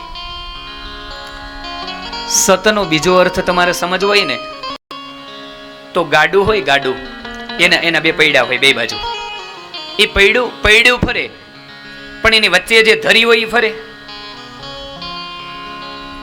પૈડું ફરશે શા માટે? પૈડું છે એ અસત છે. પૈડું ફરે પણ વચ્ચે રહેલી ધરી ફરતી નથી. ટાયર ફરે પણ ટાયર જેની સાથે જે એક્સેલ સાથે એક્સેલ ફરતી નથી, એ તટસ્થ રહે છે. એ જે તટસ્થ છે ને એને સત કીધું છે. જે પરિવર્તનશીલ છે ને એને મિથ્યા કીધું છે. અરે ભાઈ, સિનેમા જોવા જાઓ તો તમે જ્યારે પડદા ઉપર ચિત્ર બદલે, પડદો બદલે, તો જે બદલી રહ્યું છે ને એને સંસાર કીધો છે. અને જેની અંદર બધી ઘટના ઘટી રહી છે ને, જે પડદો તો એમને રહે, પડદો વારે વાર નથી બદલતો, પડદા ઉપર રહેલું ચિત્ર બદલે છે. એમ સત છે ને ભગવાન જે સત સ્વરૂપ છે ને એમ તટસ્થ રહે છે. એની ઉપર આ બધા જ પરિવર્તનો છે એ ફેરા કરે છે. એટલે સત એટલે શું? સત એટલે યાદ રાખવું હોય કે શાશ્વત, હંમેશા, સદા, સર્વદા, કે જે સત એટલે કે એમાં ક્યારેય પણ પરિવર્તન ન આવે એને સત કહેવાય. તો ભગવાનનું સ્વરૂપ કેવું છે? અપરિવર્તનશીલ. અને જગત કેવું છે? પરિવર્તનશીલ છે. જગત વારે વારે બદલે. બધાની દુનિયા અલગ અલગ હોય ને, બધાની દુનિયાની અંદર એક વ્યક્તિ હોય ને, એ એક વ્યક્તિની અંદર માણસ અલગ દુનિયા જોતો હોય. પરિવર્તનશીલ જગત છે. બાપ છે એના દીકરાની અંદર એની પોતાની દુનિયા જોતો હોય, એ દીકરો છે એની પત્નીની અંદર એની દુનિયા જોતો હોય, એની પત્ની છે એના દીકરાની અંદર દુનિયા જોતી હોય, પ્રિયતમ હોય ના પ્રિયતમાની અંદર એની દુનિયા જોતો હોય. એમ દુનિયા તો આ જ છે પણ બધાની જોવાની અલગ અલગ દ્રષ્ટિઓ હોય છે. એમ જે પરિવર્તનશીલ જગતની અંદર જે અપરિવર્તનશીલ છે એને સત કીધું છે શાસ્ત્રએ. આ થયું સત. હવે બીજું છે ચિદ. ચિદ એટલે શું ખબર છે? જાગૃત અવસ્થા. ચિદ એટલે ચૈતન્ય. સત એટલે છું, હું હતો, હું છું અને હું રહીશ. જે પ્રમાણે તમારી કંકોત્રીમાં તમે શ્લોક લખાયો છે કે નૈનમ ચિંદંતી શસ્ત્રાણી નૈનમ દહતી પાવકઃ ન ચૈનમ ક્લેદયંત્યાપો અને ન શોષયતિ મારુતઃ, આ ગીતાજીનો શ્લોક છે. એમ સત એટલે કે હું છું, પણ ચિદ એટલે કે હું ચૈતન્ય સ્વરૂપ છું. હું ચૈતન્યથી પરિપૂર્ણ છું. હું જગતમાં છું, પણ આ જગદીશ મારી અંદર છે. હું છું એટલું જ નહીં, મારી અંદર ચૈતન્ય છે, એને ચિદ કહેવાય. અને આ બંને વસ્તુનું યથાર્થ વાસ્તવિક જ્ઞાન, એનું સીધું પરિણામ, નિષ્કર્ષ ત્રીજું પરિણામ એટલે કે આનંદ. આનંદ માટે કાંઈ કરવું પડતું નથી. જ્યારે તમને સમજાઈ જાય કે હું છું અને ચૈતન્યથી પરિપૂર્ણ છું, ત્યારે આનંદ ઓટોમેટિક આપણા જીવનમાં આવવાની શરૂઆત થઈ જાય છે. આનંદ માટે કાંઈ કરવું ન પડે. અને આનંદ છે ને, ઉપનિષદોએ બે પ્રકારના બતાવ્યા પાછા. એક વિષયજન્ય આનંદ અને બીજો સ્વયં સિદ્ધ આનંદ. બે પ્રકારના આનંદ હોય. એક વિષયજન્ય હોય કે ભાઈ કેરીની સિઝન આવી એટલે તાલાલા ગીરની અથવા તો ગીરની કેસર કેરી ખાધી અને ખાવાથી આનંદ આવ્યો, આહા હા મજા આવી ગઈ. આ શું થયો? ઇન્દ્રિયોને જે વિષય મળ્યો એ વિષયની તૃપ્તિ થઈ એટલે આનંદ આવ્યો. ગરમી થતી હતી, માથે પંખો ચાલુ થઈ ગયો, જે આનંદ આવવા મળ્યો. ભાઈ આનંદ આવ્યો ક્યાંથી? પંખામાં થોડો આનંદ હતો, આનંદ તમારી અંદર જ હતો, એ પ્રગટ થયો છે. એટલે કે સારું સાંભળવાથી જે આનંદ થાય, એટલે કે આપણી શ્રવણેન્દ્રિયથી કંઈક સારું, ઘણાને સાંભળવાના શોખીન હોય કે ભાઈ હું આ ગીત અથવા આ સોંગ સાંભળું એટલે મને મજા આવે, તો એ જે આનંદ આવે છે ને એ વિષયજન્ય આનંદ છે. પણ એ વિષયજન્ય આનંદ છે ને એ ક્ષણિક હોય, થોડી વાર માટે. તમે 24 કલાક ગીત સાંભળ્યા કરો તો મજા ના આવે, એનો સમય હોય. પછી આપણી જીહવા છે, આપણું મોઢું છે, પણ એક ઇન્દ્રિય છે. આપણા જીહવા થકી પણ આપણી 5 જ્ઞાનેન્દ્રિય, 5 કર્મેન્દ્રિય અને 11મું મન હોય. જેનાથી પદાર્થનું જ્ઞાન થાય એને જ્ઞાનેન્દ્રિય કહેવાય. કે જેમ કે અહીંયા પોથીજી બિરાજમાન છે તો મને આંખ વડે જ્ઞાન થયું, તો મારી આંખ છે એ જ્ઞાનેન્દ્રિય છે. કેરી મોઢાની અંદર એની જીર મૂકો અને સ્વાદ આવે એટલે જીભ થકી ખબર પડે, અને કાને અડાડો ખબર ન પડે. એની જીભ ઉપર મૂકો ત્યારે ખ્યાલ આવે કે આ મીઠી છે, ખાટી છે, મોડી છે, કાર્બાઇડ વાળી છે, કે એના આંબેથી પાકેલી, સ્વયં સિદ્ધ પાકેલી છે. એ જે સ્વરૂપનું જ્ઞાન કરાવે એને જ્ઞાનેન્દ્રિય કહેવાય. અને જે આપણા હાથ પગ જે કામ કરે ને એને કર્મેન્દ્રિય કહેવાય. આ સરળ ભાષા હાવ. તો ઘણી વસ્તુનો સ્પર્શ કરવાથી ઘણાને મજા આવતી હોય, ઘણી વસ્તુ સાંભળવાથી મજા આવતી હોય, ઘણાને છે કંઈક વસ્તુ સૂંઘવાથી. એટલા માટે ઘણા જો ઘણા પ્રકારના સેન્ટ, ઘણા પ્રકારના અત્તર, સ્પ્રે બધું લગાવી અને એને સૂંઘવાથી મજા આવતી હોય એટલે એનાથી રાજી થતા હોય. તો આવા જેટલા પણ બાહ્ય પદાર્થથી જે ઇન્દ્રિયોને જે આનંદ આવે છે, એ આનંદને શું કીધું છે ઉપનિષદોએ? એને વિષયજન્ય આનંદ કીધો છે. આનંદ છે પણ વિષયજન્ય, પણ એ લાંબા સમય સુધી હોતો નથી, એ ક્ષણિક હોય. તમને ભૂખ લાગે, ભોજન કરી લીધું એટલે લ્યો, એટલી વાર આનંદ આવ્યો ને પાછો હતો આનંદ વયો ગયો. પાછી ભૂખ લાગે એટલે પાછો આનંદ ગોતવો પડે. એમ હરેક વસ્તુમાં શરીરના તમામ સુખ જે ઇન્દ્રિયજન્ય છે એની ક્ષણિક છે. પેલા એને પ્રાપ્ત કરવા માટે ખૂબ તાલાવેલી લાગે, અને એ આનંદ એકવાર પ્રાપ્ત થઈ જાય એટલે એમ થાય કે આ ક્યાં કરી લીધું, ને આ ક્યાં પ્રાપ્ત કરી લીધું, ને આ ક્યાં ખાઈ લીધું, આ ક્યાં સ્પર્શ કરી લીધું. તરત તમને એના પ્રત્યે ઉદાસીનતા થાય ને, એને ઇન્દ્રિયજન્ય આનંદ કહેવાય. એ ક્ષણિક હોય છે, લાંબા સમય સુધી હોતો નથી. પણ બીજો સ્વયં સિદ્ધ આનંદ કીધો છે કે જે વ્યક્તિ ભગવાનના સ્વરૂપને જાણી લે એ 24 કલાક આનંદની અંદર રહે છે, 24 કલાક ભગવાનનું સ્વરૂપ એની સામે રહે છે. આને સ્વયં સિદ્ધ આનંદ કીધો છે કે જે ભજનાનંદી જે મહાપુરુષો હોય છે એ આ આનંદની અંદર રત રહે છે. તો ભગવાનનું સ્વરૂપ કેવું છે શ્રોતાઓ? સતઘન, ચિતઘન અને આનંદ ઘન. અને આ ત્રણ સ્વરૂપથી ભગવાન પ્રગટે હોતા ન પાતા. ખાલી આ 3 સ્વરૂપ ભગવાનના છે એમ નહીં, આમાંથી ભગવાન પ્રગટે છે. પણ જ્યારે ભગવાન છે ને એ સતમાંથી જ્યારે ભગવાન પ્રગટ થાય ને ત્યારે જગત બને. શું બને? જગત. જ્યારે સત સ્વરૂપમાંથી ભગવાન પ્રગટે ને ત્યારે શું બને? જગત.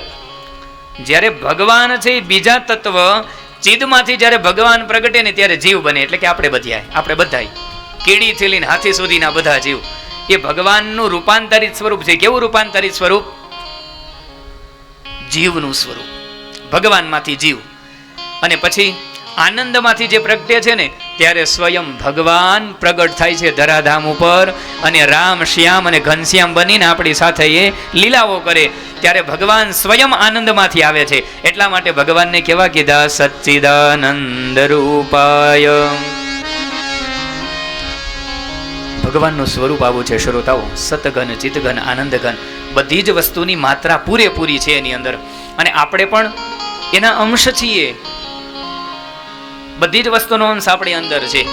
આપણે પણ સત ચિત અને આનંદ સ્વરૂપ છીએ, પણ બધા પૂરેપૂરી માત્રા નથી, થોડી થોડી માત્રા છે આપણી અંદર.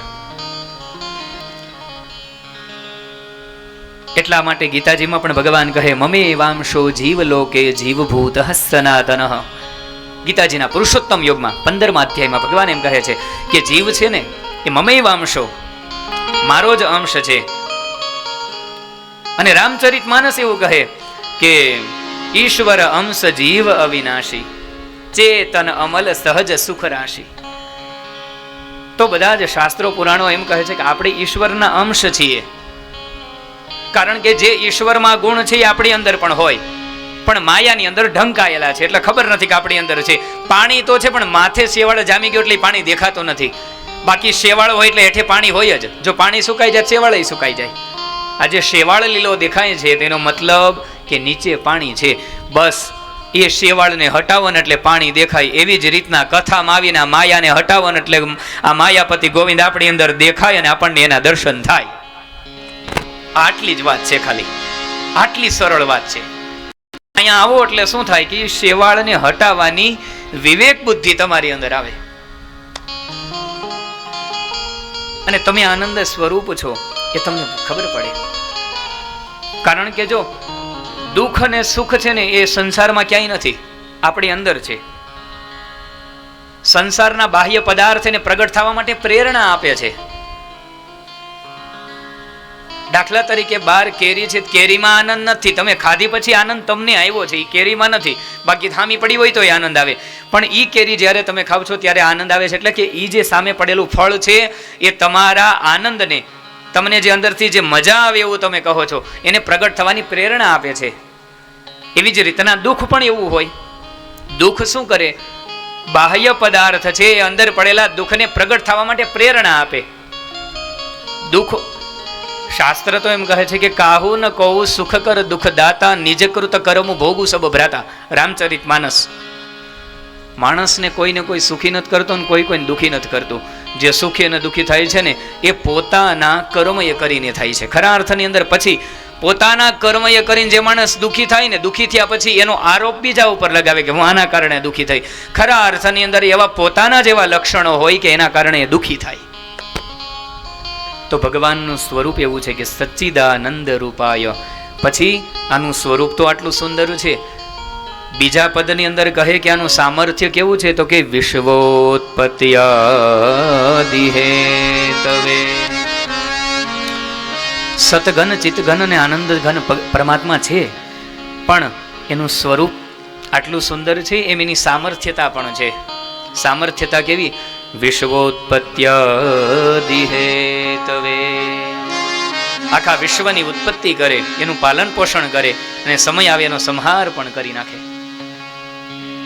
અને પછી તાપત્ર વિનાશાય શ્રી કૃષ્ણાય વયં નમઃ.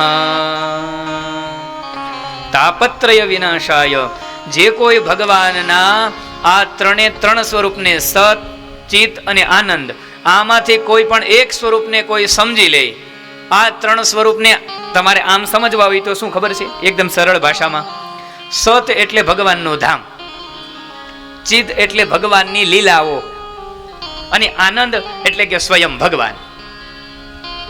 કાં તો તમે ભગવાનના ધામને પ્રેમ કરો, અથવા તો ભગવાનના ધામ શ્રીધામ વૃંદાવનમાં જઈને એના દર્શન કરો, અથવા તો સૌથી વધારે ભગવાન જે ધરાધામ ઉપર રહ્યા એવું ગુજરાત, પશ્ચિમ દરિયા કિનારો દ્વારકા, કે જ્યાં ભગવાન 100 વર્ષ નિવાસ કર્યો, ત્યાં જઈને દ્વારિકાપુરીના નગર, એ દ્વારિકાના એ નગરના દર્શન કરી લ્યો.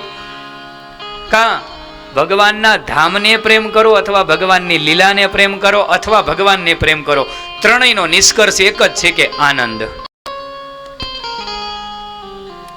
સત ચિદ અને આનંદનો અર્થ આ થાય. સત એટલે કે ભગવાનનું ધામ, ચિદ એટલે ભગવાનની લીલાઓ, અને આનંદ એટલે સ્વયં ભગવાન. સચ્ચિદાનંદ એટલે કે ભગવાનનું ધામ, ભગવાનની લીલા અને ભગવાન સ્વયં. આ જ સ્વયં ભગવાન આખા વિશ્વની ઉત્પત્તિ કરે, એનું ભરણ પોષણ કરે અને એનો સંહાર કરે. પછી કીધું કે તાપત્રય વિનાશાય. 3 પ્રકારના તાપ હોય જીવને. જુઓ, એક આધિદૈવિક, બીજું તાપ હોય છે આધિદૈહિક, જેને ભૌતિક તાપ કહેવાય, આધિભૌતિક, અને ત્રીજું છે આધ્યાત્મિક. આ 3 પ્રકારના તાપમાંથી ચોથા પ્રકારનો સંતાપ કોઈને હોતો નથી. તાપમાં અને પાપમાં ફેર છે.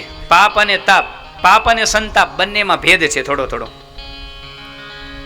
ભગવાનની જો જ્ઞાનીઓ તો એમ કહે છે કે જે કાંઈ કરેલું કર્મ છે ને એકવાર ભોગવવું જ પડે જ્યારે પ્રારબ્ધ બનીને આવે ને ત્યારે. શું જ્ઞાનીઓ એમ કહે છે? જ્ઞાનીજનો છે એ એમ કહે કે માણસે કરેલા કર્મ છે એનું પ્રારબ્ધ બનીને જ્યારે આવે ત્યારે એને ભોગવવું જ પડે. માણસે ગોઠલું વાવ્યું હોય એક સમયે જ્યારે આંબો ઉગે ત્યારે એની કેરી એને ખાવી જ પડે, એમાં છુટકારો નથી એને. આવું જ્ઞાનીજનો કહે છે. પણ ભક્તિ માર્ગની અંદર આગળ 3જા સ્કંધમાં ભગવાન દેવહૂતિ માતાને એમ કહે કે માં, ભગવાનની ભક્તિ એવી છે કે કરેલા કર્મને પણ બાળીને ભસ્મ કરી દઈએ, તમારા પ્રારબ્ધને પણ ફેરવી નાખે. ભક્તિની અંદર એ તાકાત છે. તમારા પ્રારબ્ધની અંદર ઝેર લખેલું હોય, ઝેર પીવાનું, પણ એ ઝેર તમે પીવો ને એટલે અમૃત કરી દે. એ તાકાત કોની છે? ભક્તિની. ક્યાં બન્યું છે? કે મીરાબાઈને ભગવાનની ભક્તિ કરી તો ઝેર હતું એ અમૃત બની ગયું. જે શત્રુ હોય એને મિત્ર બનાવવાની તાકાત કોની છે? ભક્તિમાં. એટલા માટે ભગવાનનું સ્વરૂપનું જ્ઞાન કેવું છે? તો કે તાપત્રય વિનાશાય. જો પાપને નાશ કરવા તો બહુ સામાન્ય છે. આમાં લખેલું છે કંપંતી સર્વ પાપાની. ભગવાનની કથા સાંભળી છે એવો તમે સંકલ્પ કરો ને ઘરે બેઠા બેઠા, એટલે તરત જ બધા પાપ છે ને કંપિત થવા મળે કે હમણાં અમારો પ્રલય થઈ જશે, આ પ્રલયની અંદર અમે તણાઈને વૈયા જશું. અહીંયા તમે જેટલા આવ્યા ને એટલું સમજી લેવાનું, પહેલા તમે ઘરે બેઠા બેઠા નિષ્પાપ થયા છો ને પછી જ તમે અહીંયા આવ્યા છો. પાપી માણસનો અહીંયા પ્રવેશ જ ન થઈ શકે. તમે નિષ્પાપ બન્યા હોય તો જ તમે બેસી શકો અહીંયા. બાકી અહીંયા આવીને તમને એમ થાય હાલો વૈયા જઈએ. તો ભાગવત કથા એવી છે કે એને શ્રવણ કરવાનો સંકલ્પ કરતા વાર પાપને નાશ કરવા એટલા માટે આ વિરાટ પુરુષની પાસે પાપ તો કાંઈ નથી. પણ થોડું ભયંકર હોય ને તો એ સંતાપ છે. તમે એવું કંઈક કામ કર્યું તો એનું પ્રારબ્ધ બનીને પાપ તમારી પાસે આવ્યું, પણ ભોગવતી વેળાએ તમને જે દુઃખ આપે છે ને એને સંતાપ કહેવાય. શું કહેવાય? એ જે ભોગવો છો ને તમે જે રડો છો ને જે દુઃખી થાવ છો એને સંતાપ કહેવાય. પણ ભગવાનની કથા સાંભળવાથી ભગવાનના સ્વરૂપનું યથાર્થ જ્ઞાન થતા વાર શું થાય તો કે પાપ નાશ પામે, અને એ પાપથી થવાનો હતો એ સંતાપ પણ મૂળમાંથી નાશ પામે, જીવનમાં દુઃખ આવે નહીં. તો આવા તાપત્રય વિનાશાય 3 પ્રકારના તાપથી બચાવવા વાળા ભગવાનને અમે નમસ્કાર કરીએ છીએ. જો વિચાર કરો, ઉપરથી આ સૂર્યનારાયણ એક તપતા હોય, એક સૂર્ય તપે છે માથે, તો પણ કેવડી વ્યવસ્થા કરવી પડે આપણે માથે. નાનો મોટો ડૂમ બનાવવો પડે, છાંયો કરવો પડે, પંખા રાખવા પડે, ફુવારાઓ રાખવા પડે, એક જ સૂર્યથી બચવા માટે. એક સન એટલે સૂર્ય થાય ને, સમજાય છે ને? સન એટલે સૂર્ય. એક સનથી બચવા માટે આટલી વ્યવસ્થાઓ કરવી પડે છે. ઘરમાં એસી ચાલુ કરીને બેસવું પડે. પણ વિચાર કરો, અત્યારના જે માણસો છે એના હૃદયની અંદર એક નહીં પણ 10 એટલે કે 10 સૂર્ય, 10 સન, 10 સૂર્ય જેના હૃદયમાં નિવાસ કરતા હોય એને કોણ બચાવી શકે? ઓલો સૂર્ય એક છે તો આટલી પીડા આપે છે, પણ ટેન્શન એટલે કે 10 સૂર્ય જે પીડા આપે ને એટલી પીડા માણસનું ટેન્શન માણસને આપે. અને એ ટેન્શનમાંથી બચવા માટે શું કરવું તો કે એ 10 સૂર્યના એ તાપથી બચવા માટે, એ સંતાપથી બચવા માટે તમે પાઘડાર પરિવાર દ્વારા કરેલા આ આયોજનમાં આવીને બેસી જાવ એટલે ટેન્શન મુક્ત થઈ જાવ. તમે 10 સૂર્ય બાર અહીંયા આવો એટલે બધું ભૂલાઈ જાય તમને. એવી આ ગાથા છે.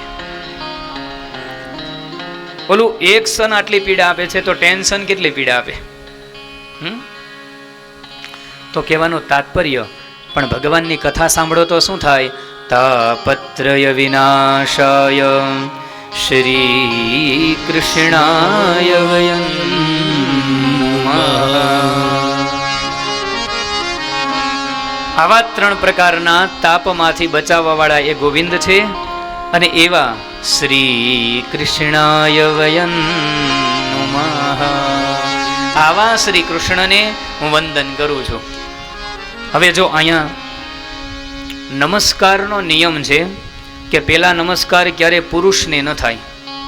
પુરુષ પ્રધાનને નમસ્કાર કરવાની મનાઈ છે. અહીંયા કોને નમસ્કાર છે? વેદવ્યાસજી નમસ્કાર કોને કરે છે? શ્રી કૃષ્ણાય વયં નમઃ. શ્રી કૃષ્ણાય વયં નમઃ. શ્રી ઇતિ રાધા, રાધિકા સહિત હું કૃષ્ણને નમસ્કાર કરું છું, એમ એકલા કૃષ્ણને નહીં. અને બીજું કે એમ નથી કહેતા કે અહમ નમામી, એમ નથી કહેતા. વયં નમઃ. વયમ એટલે કે અમે બધા મળીને નમસ્કાર કરીએ છીએ. વેદવ્યાસજીને કોઈએ પૂછ્યું કે તમે બધાય મળીને નમસ્કાર કરો, એમ શા માટે કીધું? તો વેદવ્યાસજી એમ કહે છે કે અહીંયા વયમ એટલા માટે લગાડ્યું, વયમનો મતલબ થાય અમે બધા. વયમ એટલે અમે. અહમ, આવામ અને વયમ. અહમ એટલે હું, આવામ એટલે અમે બે, અને વયમ એટલે અમે બધા. તો વયમ નુમઃ એટલે કે અમે બધાય નમસ્કાર કરીએ છીએ. તો કે એકલા કેમ ન કીધું? કે હું, તમે તો ગ્રંથ તો તમે એકલા લખતા હતા, પોતે એકલા નમસ્કાર ન લખ્યા અમે બધાય નમસ્કાર. અમે એટલા માટે લખવાનું કારણ કે જો કોઈ પણ તમે કલેક્ટર કચેરીએ જાઓ અને તમારા એકલાની સહી હોય ને તો જલ્દી કલેક્ટર એમાં ધ્યાન આપે નહીં. મ્યુનિસિપલ કોર્પોરેશનમાં કંઈક વસ્તુ તમારી શેરીની સીધી કરવી છે, ત્યાં જઈને તમે એકલા જઈને ઉભા રહ્યો, તમારું કામ જલ્દી થાય નહીં. પણ આખો પાઘડા પરિવારની એમાં સહી હોય, આજુબાજુના શેરીના લોકોની સહી હોય, 50 લોકો એની અંદર સહી કરી હોય, અને પછી જો એને રજૂ કરવામાં આવે તો તત્કાલ એ કામ જલ્દી સિદ્ધ થઈ જાય કે ભાઈ આ આવેદનની અંદર ઝાઝા લોકોની સહી છે, એટલે આવીને તરત એ કોર્પોરેશન વાળાએ કામ કરવું પડે. એવી જ રીતના વેદવ્યાસ એમ કહે છે કે હું એકલો નમસ્કાર કરું એવા મારા ક્યાંક કર્મ ન હોય, ભગવાન ન આવે, પણ અમે બધાય નમસ્કાર કરીએ છીએ. ભગવાનને એમ થાય કે આ ઝાઝા બધા મને નમસ્કાર જ કરે, હાલો જવા દો. એટલે કે બધાય નમસ્કાર કરીએ તો ગોવિંદ આવે અને બધાયને દર્શન દે. એટલા માટે વયં નમઃ. બીજો ભાવ એવો છે, વેદવ્યાસજી કહે કે ભગવાનને નમસ્કાર તો હાલો હું એકલો હોય કરી લઉં, પણ ભગવાનને આવવા માટે એટલા પુણ્ય હોવા જોઈએ તો આવે ભગવાન, બાકી ભગવાન આવે નહીં. તો વેદવ્યાસજી એમ વિચાર કરે છે કે હાલો ભાઈ અહીંયા બેઠેલા એક પંકજભાઈ એમ કે વયન હું ભગવાનને નમસ્કાર કરું છું, ભગવાન ન આવે. પણ અહીંયા બેઠેલા તમામ શ્રોતાઓ એમ કહે છે કે ભગવાનને અમે નમસ્કાર કરીએ છીએ, તો આમાંથી બધાયના થોડા પુણ્ય હોય, એ થોડા પુણ્ય ભેગા થઈ જાય, ભગવાનને આવવા માટે ફરજ પડે ને ભગવાનને આવીને દર્શન દેવા પડે. એટલા માટે વેદવ્યાસજી એમ કહે કે વયં નમઃ. એટલા માટે અમે બધાય મળીને નમસ્કાર કરીએ છીએ.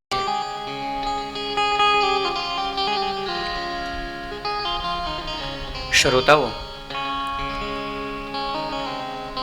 અહીંયા જોવા જઈએ ને, આ શ્લોકની વાત થઈ. હવે જે વ્યાકરણની વાત તમે કરવા જાવ ને, તો અહીંયા શ્રી કૃષ્ણાય અને વયં નમઃ આવું છે. જો કૃષ્ણને નમસ્કાર કરવા હોય તો કૃષ્ણમ નમઃ અથવા તો કૃષ્ણમ નમઃ આવવું જોઈએ, દ્વિતીય એક વચન આવવું જોઈએ. પણ અહીંયા શું છે? અહીંયા ચતુર્થી વિભક્તિ છે કે કૃષ્ણાય, અને વયન તો કે દ્વિતીય વચન નમઃ. આવું શા માટે? વ્યાકરણ ભણ્યા હોય એમને ખ્યાલ હોય કે દ્વિતીય અર્થે ચતુર્થી આવો નિયમ છે. દ્વિતીયાના સ્થાને તમે ચતુર્થીનો પ્રયોગ કરી શકો. એટલે દ્વિતીય શું થયું? કૃષ્ણમ. પણ એની જગ્યાએ દ્વિતીય સ્થાને ચતુર્થી એટલે કે કૃષ્ણાય, એટલે કે દ્વિતીય સ્થાને ચતુર્થી લગાવી અને અહીં કૃષ્ણાય વયં નમઃ. બાકી આમ જોવા જાવ ને તો કૃષ્ણમ વયમ નમઃ આવું થાય, અથવા તો કૃષ્ણાય વયમ નમઃ. નમઃ શબ્દ છે, જો નમઃ, સ્વસ્તિ, સ્વાહા, સ્વધા, અલમ, વષટ, આ બધા ચતુર્થીની પાછળ વપરાય. આ બધા અક્ષરો શબ્દો છે ને, એ ચતુર્થી વિભક્તિ આવે એટલે પાછળના આટલા અલમ, સ્વાહા, વષટ, નમઃ આ બધા વપરાય એની પાછળ. પણ અહીંયા એવી રીતના વાપર્યા છે કે શ્રી કૃષ્ણાય એ ચતુર્થી વાપરી અને બહુવચનમાં નમઃ. એટલે દ્વિતીય સ્થાને ચતુર્થી છે. એટલા માટે વ્યાકરણની દ્રષ્ટિએ પણ વેદવ્યાસજી એમ કહે છે કે જો તમે વિભક્તિની પ્રધાનતાથી જોવા જાઓ તો પણ અમે બધાય નમસ્કાર કરીએ છીએ, અને શ્લોકની દ્રષ્ટિથી નમસ્કાર કરવા જાઓ તો પણ રાધા રાણી સહિત અમે ગોવિંદને બધાય મળીને નમસ્કાર કરીએ છીએ. હવે પેલા વેલા આ કૃષ્ણનો ગ્રંથ છે, કૃષ્ણને નમસ્કાર નથી, રાધાને નમસ્કાર છે. આવું શા માટે ખબર છે? એવું લખેલું છે, માતૃવાન પિતૃવાન આચાર્યવાન. વેદ એમ કહે છે કે આપણી સંસ્કૃતિ છે માતૃપ્રધાન સંસ્કૃતિ છે. કેવી છે? માતૃપ્રધાન. તો અહીંયા અપરાધ ન થઈ જાય ને નમસ્કારમાં, એટલા માટે પેલા શ્રી રાધાજીને નમસ્કાર કર્યા અને પછી કૃષ્ણાય વયં નમઃ. આપણે બોલીએ ખાવા પીવાની આપણી લૌકિક ભાષામાં શું કહીએ? દાળ ભાત. ભાત દાળ બોલીએ કોઈ દી? નહીં તો જમીએ દાળ ભાત છેલ્લે ખાઈએ આપણે, પણ તો બોલીએ શું? જમવામાં શું છે? તો કે દાળ ભાત. પછી શ્લોક બોલીએ માતાજીનો પિતાજીનો કોઈ પણ, તો પેલા શું બોલીએ? ત્વમેવ માતા ચ પિતા ત્વમેવ. ત્વમેવ માતા અને પછી ચ પિતા ત્વમેવ. રામ સીતા નહીં, સીતારામાભ્યાન નમઃ. અરે કૃષ્ણ રાધા નહીં, રાધા કૃષ્ણાભ્યાન નમઃ. અરે મહેશ્વર અને ઉમા નહીં, ઉમા મહેશ્વર. તુલસીદાસજી પણ કહે કે સિયા રામમય સબ જગ જાની કરહુ પ્રણામ જોરી જુગપાની. સિયા અને રામમય, રામ અને સીતામય જગતને નહીં, સીતા અને રામમય જગતને જાણીને. બધી જ જગ્યાએ સ્ત્રીલિંગ આગળ છે જુઓ. એટલા માટે આપણે શું કહીએ? લેડીઝ ફર્સ્ટ એવું કહીએ ને આપણે, કે પેલા એ પછી આપણે. અને જ્યારે નાવમાં પણ સીતા જ્યારે યાત્રા કરાવે ત્યાં ભગવાન પણ તો પેલા સીતાજીને ચડાવે ને પછી પોતે ચડે. આપણે ટ્રેનમાં જાવ પેલા આપણે ચડીએ ને પછી એને હાથ પકડીને ચડાવીએ. ખરા અર્થની અંદર નિયમ એવો છે કે પેલા બહેનોને આગળ કરવા કોઈ પણ કામમાં. એટલા માટે મા બાપ બે સાથે ચાલ્યા આવતા હોય, દીકરો સામે ઉભો હોય ત્યારે દીકરાએ નમસ્કાર કરવા કોને? પેલા તો માતૃવાન પિતૃવાન અને આચાર્યવાન. માતા પિતા અને આચાર્ય ત્રણેય એક સાથે ચાલ્યા આવતા હોય તો પેલા વંદન માતાને થાય, પછી પિતાને થાય, પછી આચાર્યને થાય. એટલા માટે આપણી સંસ્કૃતિ માતૃવાન માતૃપ્રધાન સંસ્કૃતિ છે. એટલા માટે વેદવ્યાસજીએ પેલા નમસ્કાર શ્રી કહી અને રાધાજીને નમસ્કાર કર્યા અને પછી કીધું કે કૃષ્ણાય વયં નમઃ.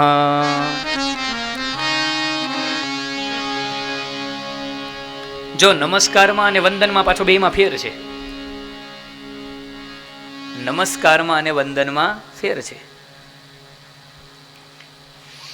ભગવાનના બે સ્વરૂપ છે. એક સૂર્ય કે જ્યારે બ્રાહ્મણો યજ્ઞ કરાવે ને ત્યારે એવી રીતના બોલે કે સૂર્યમંડલાંતરવર્તી જગદબીજાય લક્ષ્મીનારાયણાય નમઃ અથવા તો લક્ષ્મીનારાયણાભ્યાન નમઃ. જ્યારે યાજ્ઞિકો યજ્ઞ કરે ત્યારે એમ બોલે સૂર્યમંડલાંતરવર્તી. જે સૂર્યમંડલની અંદર જે ભગવાનનું જે તેજ છે, જે લક્ષ્મી અને નારાયણ છે, એને અમે નમસ્કાર કરીએ છીએ. અને ભગવાનનું જે બીજું સ્વરૂપ છે ને એ સ્વરૂપ કેવું છે? તો કે નારાયણ સ્વરૂપ. એક સ્વરૂપ ભગવાનનું છે સૂર્યનારાયણના તેજમાં. એટલા માટે શું કહીએ? ધ્યેય સદા સવિતૃમંડલ મધ્યવર્તી. ધ્યેય સદા સવિતૃ મંડલ મધ્યવર્તી. સૂર્યનારાયણના મંડલની મધ્યવર્તી ધ્યેય. અમે એ સ્વરૂપનું ધ્યાન કરીએ છીએ કે જે સૂર્યનારાયણના સૂર્યમંડળની અંદર સૌરમંડળની મધ્યમાં છે. ધ્યેય સદા સવિતૃમંડલ મધ્યવર્તી નારાયણ સરસિજા સન સન્નિવિષ્ટ કેયુરવાન મકર કુંડલવાન કિરીટી હારી હિરણ્મય વપુર ધૃત શંખ ચક્ર. અરે શંખ ને ચક્ર એ કોણે ધારણ કરેલા છે? નારાયણે ધારણ કરેલા છે. તત્ર નારાયણમ દેવમ શુક્લવર્ણ ચતુર્ભુજમ શંખ ચક્ર ગદા પદ્મ વનમાલા વિભૂષિતમ. સત્યનારાયણ ભગવાનની કથામાં ભગવાનનું ધ્યાન કરે નારદજી ત્યારે કે ભગવાનના હાથમાં શંખ ચક્ર ગદા અને પદ્મ છે. તો કે જે સૂર્યમંડલાંતરવર્તી છે એ સ્વરૂપ કેવું છે? એ સ્વરૂપને જો સૂર્યનારાયણ છે ને એના વિશે એવું કહેવાય છે કે નમસ્કાર પ્રિયો ભાનુ. સૂર્યનારાયણને નમસ્કાર વાલા છે. શું છે? નમસ્કાર. એટલા માટે આપણે શું સૂર્ય નમસ્કાર કરીએ છીએ? 12 પ્રકારના, રામ સૂર્યાય નમઃ આદિ આદિ. તો સૂર્યનારાયણને નમસ્કાર પ્રિય છે. પણ વિષ્ણુને શું વાલા છે? સ્તુતિ પ્રિયો માધવ, એને સ્તુતિ વાલી છે. તો જે આજે નુમઃમાં જે નું છે ને, નું, એમાં એવું લખેલું છે કે સ્તુતો ધાતુમાંથી નિષ્પન્ન થયેલો છે. નુનો મતલબ સ્તુતિ થાય. એટલે સૂર્યનારાયણની મધ્યમાં જે તેજ છે એને પણ નમસ્કાર થઈ જાય, અને નુમઃ કહી અને જે કૃષ્ણ સ્વરૂપ છે એની સ્તુતિ પણ થઈ જાય. એટલા માટે વેદવ્યાસજી કહે શ્રી કૃષ્ણાય વયં નુમઃ. તો આવા સતઘન ચિતઘન આનંદઘન પરમાત્મા કે એની ગાથા આપણે બધાએ સાંભળવાની છે. વિચાર કરો શ્રોતાઓ, આ એક શ્લોકની અંદર આપણે 2-2.5 કલાક ચાલી જાય આ એક શ્લોકને સમજવા માટે. આવા ભાગવતજીમાં એક નહીં 18,000 શ્લોક છે. વિચાર કરો, આ 18,000 ને આ પ્રમાણે વિસ્તારથી શ્રવણ કરીએ તો 1 વર્ષ સુધી આ એમડી પટેલ પરિવાર દ્વારા જે આયોજન છે, 1 વર્ષ સુધી આમને પંડાલ હાંકવો પડે ત્યારે 18,000 પૂરા થાય. તો એ થાવા હોય તો બપોર પછી એકવાર વાતચીત કરી લેજો. વર્ષ સુધી હાંકવી હોય તો કહેજો, તો આ પ્રમાણે હાંકે જઈએ. બોલો રાધે રાધે. તો વેદવ્યાસજી કહે છે આવા ભગવાનને અમે નમસ્કાર કરીએ છીએ. યમ પ્રવ્રજંતમનુપેતમપેત કૃત્યમ દ્વૈપાયનો વિરહકા તર આજુહાવ પુત્રેતિ તન્મયતયા સર્વો વિનેન્દુ સ્તં સર્વભૂતહૃદયં મુનિમાનતોસ્મિ. ભગવાનને નમસ્કાર કર્યા બાદ અહીં શુકદેવજીનું ધ્યાન છે કે કેવા શુકદેવજી કે યમ પ્રવ્રજંતમનુપેતમ અપેત કૃત્યમ.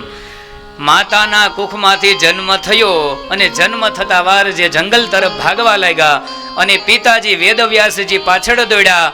પુત્ર પુત્ર કહીને પુત્ર પુત્રેતિ તન્મયતયા તરવોભિનિદુઃ.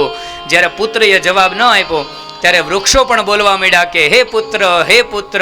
છતાં પણ જેણે પાછું વાળી ન જોયું અને સ્વયં બ્રહ્મની સત્તાની અંદર જેમણે સ્થિત થઈ ગયા, માયા જેમની પાછળ દોડી પણ માયા કાંઈ ન કરી શકી, આવા શુકદેવજી મહારાજને અમે પ્રણામ કરીએ છીએ. બોલીએ શ્રી શુકદેવજી મહારાજ કી જય. અને હવે નૈમિષે સુતમાસીન અભિવાદ્ય મહામતિમ કથામૃતરસાસ્વાદ કુશલઃ શૌનકો બ્રવીત. અને હવે આ કથાનો પ્રારંભ થાય છે અહીંયાથી. ભગવાનનું ધ્યાન કરીને, શુકદેવજીનું ધ્યાન કરીને પછી 88,000 શૌનકાદી ઋષિઓ મળી અને સૂતજીને પ્રશ્ન કરે છે. પણ એ કથા ચાલી રહી છે. એ કથાની અંદર વક્તા કોણ છે? તો સૂતમાસીનમ અભિવાદ્ય મહામતી. મહામતી એટલે કે ભૂત, વર્તમાન અને ભવિષ્યની અંદર જેની બુદ્ધિ સ્થિત છે, જેને ભૂતકાળનું પૂર્ણ જ્ઞાન છે, વર્તમાનનું અને ભવિષ્યનું પણ જેને પૂર્ણ જ્ઞાન છે, આવાને મહામતી કહેવાય. જેને કાલે શું કરવાનું છે એને ખબર નથી એને મંદમતી કહેવાય. કાલે આપણું શું થવાનું છે એ ખબર નથી અને કાલની જે ચિંતા કરે છે એને શું કહેવાય? મંદમતી. પણ જેને ત્રણ કાળનું જેને પૂર્ણ જ્ઞાન છે એને મહામતી કહેવાય. આવા મહામતી સૂતજીને કેવા? તો કે કથામૃત રસાસ્વાદ કુશલઃ શૌનકો બ્રવીત. હવે સૂતજી મહારાજ છે ઉંમરમાં નાના છે, 25-30 વર્ષના, અમારી જેવડા. એકદમ નાની ઉંમર કે 15 વર્ષ હોય કે 20 વર્ષ હોય એમની. પણ શૌનક કેવા છે? શૌનક તો કે વયોવૃદ્ધ છે. અને શૌનકજીની આ જ કુશળતા છે કે વયોવૃદ્ધ હોવા છતાં એ યુવાન કથાકારના મુખેથી એ ગાથાને શ્રવણ કરે છે. આ શૌનકજીની કુશળતા છે. કેમ કે જ્ઞાનને અને ઉંમરને કાંઈ લેવા દેવા નથી. ઘણા બાળકો નાના હોવા છતાં પણ જ્ઞાની હોય, નાના હોવા છતાં જ્ઞાની હોય, અને ઘણા ગઈઢા થાય તોય ગાંડા ગદોડતા હોય. એટલે જ્ઞાન અને ઉંમરને કાંઈ લેવા દેવા નથી. ઘણાની અંદર જ્ઞાન આવે, નથી કહેતા કે બારે બુદ્ધિ હોળે હાન, આવી દાવી નહીં તો જય સિયારામ. કહેવાનો તાત્પર્ય એ છે કે ઉંમરને જ્ઞાનને કાંઈ લેવા દેવા નથી. તો શૌનક કેવા છે? વયોવૃદ્ધ છે. અને સૂતજી મહારાજ નાની ઉંમરના છે. એમને વંદન કરી અને કહે છે કે મહારાજ,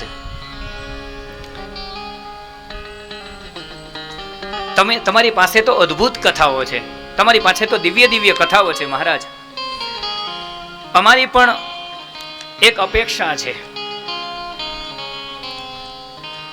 કે તમારી પાસે જે કરોડો સૂર્ય સમાન જે જ્ઞાન છે, એ કરોડો સૂર્ય સમાન જ્ઞાનમાંથી એકાદું કિરણ છે ને, એ અમારા બધાયના હૃદયના પટલ ઉપર પધરાવો, હૃદય પટલ ઉપર પધરાવો. કારણ એ છે કે મહારાજ, બહારનો જે અંધકાર છે ને, એનો નાશ કરવા માટે તો સૂર્યદેવ સમર્થ છે. સૂર્યનારાયણ એ ઉગે એટલે બહારનો અંધકાર નાશ પામે. પણ મહારાજ, જીવના હૃદયની અંદર જે અજ્ઞાન રૂપી અંધકાર છે ને, એને સૂર્યનારાયણ મટાવી નથી શકતું. એ અંધકારને મટાવવા માટે તો તમારી પાસે જે જ્ઞાન છે, એ જ્ઞાન રૂપી સૂર્યનો ઉદય જ્યારે હૃદયની અંદર થાય ને, ત્યારે જ એ અજ્ઞાન નાશ પામે અને હૃદયની અંદર પ્રકાશ થશે. તો મહારાજ, એ કરોડો સૂર્ય સમાન તમારું જે જ્ઞાન છે, એમાંથી એક કિરણ અમારા હૃદય ઉપર તમે પધરાવો, કે જેથી કરી અમારા હૃદયના ગર્ભ ગુહાની અંદર પડેલું જે અજ્ઞાન છે ને, એ અજ્ઞાન નાશ પામે. આ શૌનક છે ને, શૌનક, એના પિતાનું નામ હતું શુનક. શું?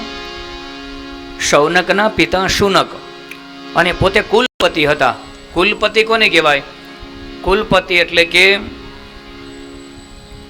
જેની પાસે 10,000 છાત્રો વિના મૂલ્યે ભણતા હોય. 10,000 છાત્રોના રહેવાની, જમવાની અને અભ્યાસ કરવાની પરિપૂર્ણ સુવિધાઓ હોય, અને કુલપતિ કહેવાય. આવા શૌનકના પિતા જે શુનક હતા ને, એ પોતે કુલપતિ હતા. એને ત્યાં 10,000 ઋષિકુમારો અભ્યાસ કરતા, એને રહેવાની, એના કપડાની બધી જ વ્યવસ્થાઓ અને ટાઈમસર બધું એને પ્રાપ્ત થતું અને પ્રાપ્ત કરાવતા.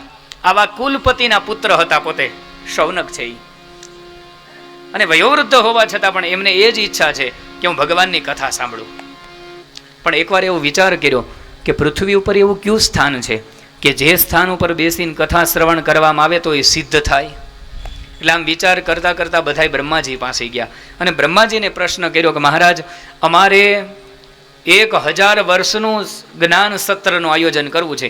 1000 વર્ષ સુધી અમે એક સ્થાન ઉપર બેસી અને નિર્વિઘ્નતાથી કથા શ્રવણ કરી, આવું કોઈ સ્થાન બતાવો કે જે જગ્યાએ ગયા પછી અમારું મન છે એ વિચલિત ન થાય, અમારું મન હંમેશા કથામાં રહે. આવું કોઈ સ્થાન બતાવો. એટલે તરત બ્રહ્માજીએ એક મનસ્ચક્ર છોડ્યું. એમ કીધું કે આ ચક્ર જ્યાં જાય એની પાછળ પાછળ તમે લોકો જાઓ. પેલા શૌનક એકલા હતા, એ ચક્ર આખા ભારતમાં ફરતું ગયું. જેમ જેમ ફરતું ગયું એમ એમાં બધા શ્રોતાઓ ભળતા ગયા. જેમ પોથીયાત્રા નીકળે ત્યારે પોથીયાત્રા શરૂઆતમાં 10 હોય, પછી ઘરની મોરથી નીકળે તો 2-5 એમાં ભળી જાય, બીજા ઘરે નીકળે તેમાંથી ભળે. એમ ભળતા ભળતા જ્યારે આખા પૃથ્વીની પરિક્રમા કરીને ત્યાં સુધીમાં શૌનકજીની સાથે 88,000 ઋષિઓ ભેગા થઈ ગયા. ચક્ર ચાલતું ચાલતું 88,000 ભેગા થઈ ગયા. એક 88,000 નહોતા ભેગા થયા, એક એક કરીને ભેગા થયા હતા. આ બધા 88,000 શૌનકાદી ભેગા થઈ ગયા. એટલા માટે આપણે કોઈ પણ કથા સાંભળીએ શું કહીએ? શૌનકાદયો, શૌનક આદિ બધાય. એટલે કે 88,000 એ ભેગા થયા. અને બન્યું એવું કે એ ભારતની અંદર ચક્ર આવે, ફરતો ફરતો આવે. એ અયોધ્યાની નજીક આવેલા નૈમિષારણ્યમાં, અને નૈમિષારણ્યની અંદર એક જગ્યાએ જઈ અને ચક્ર પડી ગયું. અને જ્યાં એ ચક્ર પડ્યું ને એને ચક્ર તીર્થ કહેવાય છે આજે પણ. જે જગ્યાએ એના આરા પડી ગયા એને શું કહેવાય? ચક્ર તીર્થ. અને બધાએ વિચાર કરી લીધો કે અહીંયા મનસ્ચક્ર ભાંગી ગયું, એટલે હવે અહીંયા બેસીને આપણે સત્સંગ કરશું તો કોઈ પણ પ્રકારની બાધા આવશે નહીં. એટલા માટે નૈમિષે સુતમાસીન, સુતજીને વ્યાસપીઠ ઉપર બેસાડ્યા અને શૌનકાદિઓએ નીચે બેસી અને પ્રશ્ન કર્યા, અને પ્રશ્ન અને ઉત્તર. અને હા, ભાગવત કથા આપણા એક પણ ગ્રંથ એવો નથી કે જેમાં પ્રશ્નોત્તર ન હોય. પ્રશ્ન અને ઉત્તર, પ્રશ્ન પૂછવાની પણ છૂટ છે અને એનો પૂર્ણ પ્રશ્નના ઉત્તર મેળવવાની પણ સ્વતંત્રતા છે. આપણે એવું નથી કે આટલું બની ગયું એટલે આટલું જ. આપણા જેટલા પણ ગ્રંથ છે ને સંવાદના ગ્રંથ છે. જો સંવાદ ન થાય તો ગ્રંથની રચના જ ન થાય. એટલે આપણી જો બ્યુટી હોય આપણા સનાતન ધર્મની તો આ છે કે પ્રશ્ન પૂછવાની છૂટ છે. એવું નહીં કે આ ગ્રંથ ઉપરથી આકાશમાંથી ઉતરો છે ને આ ગ્રંથમાં જેટલું કીધું છે ને એટલું જ કરવાનું છે, આ સિવાય કંઈ કરવાનું નથી. બીજા ગ્રંથોમાં એવું છે ને કે એની ઉપર ટીકા ન લખાઈ શકાય. તમે જો ગીતાજી ઉપર જેટલી ટીકા છે ને એટલી એક પણ ધર્મ ગ્રંથ ઉપર ટીકાઓ નથી. શા માટે? કે પરિવર્તનશીલ ગ્રંથ છે. તો સંવાદનો આ ગ્રંથ છે. શૌનક પ્રશ્ન કરે, સૂતજી એનો ઉત્તર આપે. તો આ કથા થઈ રહી છે કે નૈમિષારણ્યની અંદર, અને મનસ્ચક્ર જ્યાં ભાંગ્યું ત્યાં કથા થઈ. આપણને કેવા એ માંગે છે કે જ્યાં સુધી આપણા મનની અંદર લાગેલા આરા ખંડિત ન થાય ને ત્યાં સુધી આપણો આરો આવે નહીં. આપણે શું કે ભાઈ એમાં આરો નથી, એનો આરો તો આવવો જોઈએ ને. આરો એટલે શું?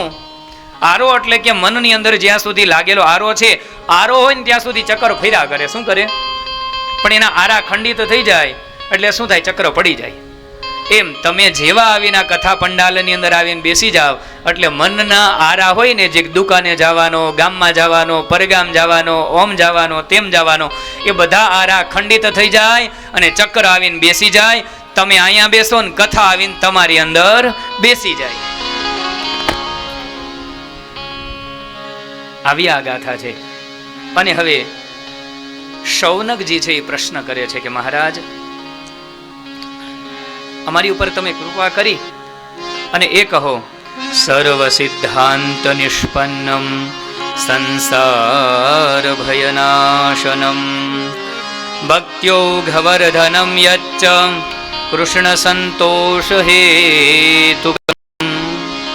હે મહારાજ, અમારી ઉપર કૃપા કરી અને તમે અજ્ઞાન ધ્વાંત વિધ્વંસ કોટિ સૂર્ય સમપ્રભ, તમારી પાસે કરોડો સૂર્ય સમાન જે જ્ઞાન છે ને એમાંનું એક કિરણ અમારા હૃદય ઉપર પધરાવો કે જેથી કરીને અમારા હૃદયની અંદર જે અજ્ઞાન છે એ અજ્ઞાન દૂર થઈ જાય. ભાગવત કથાનું પેલું ફળ એ કે તમારા હૃદયમાં જે અજ્ઞાન હોય ને અજ્ઞાનને હરી લે આ કથા. પેલું જ ફળ એ છે કથાનું. અજ્ઞાનને હરવા વાળી કથા છે. પછી શું કીધું ખબર? કે કથા સારમ આખ્યાહી. અરે મહારાજ, 4 વેદ છે, પંચમ વેદ તરીકે મહાભારત છે, મહાકાવ્ય તરીકે રામાયણ છે, રામચરિતમાનસ જેવા ગ્રંથો છે, 17 18 પુરાણો છે.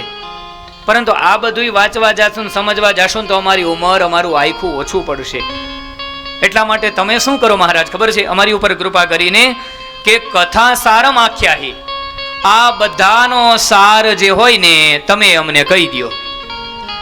આનો સાર આખી શેરડીમાં અમને ખબર છે રસ સમાયેલો છે, પણ એ શેરડીની એવી રીતના સિસોડામાં નાખો બધો રસ ભેગો થઈ જાય અને મહેનત કર્યા વગર અમને એ સ્વાદ ચાખવા મળે. આવી વાત કરી શૌનકજીએ. જે બધી જ કથાઓનો સાર હોય એ સાર તમે કહી દો અમને. હવે આપણને સાર મળી જાય તો બહાર ક્યાંય ભટકવું પડે નહીં.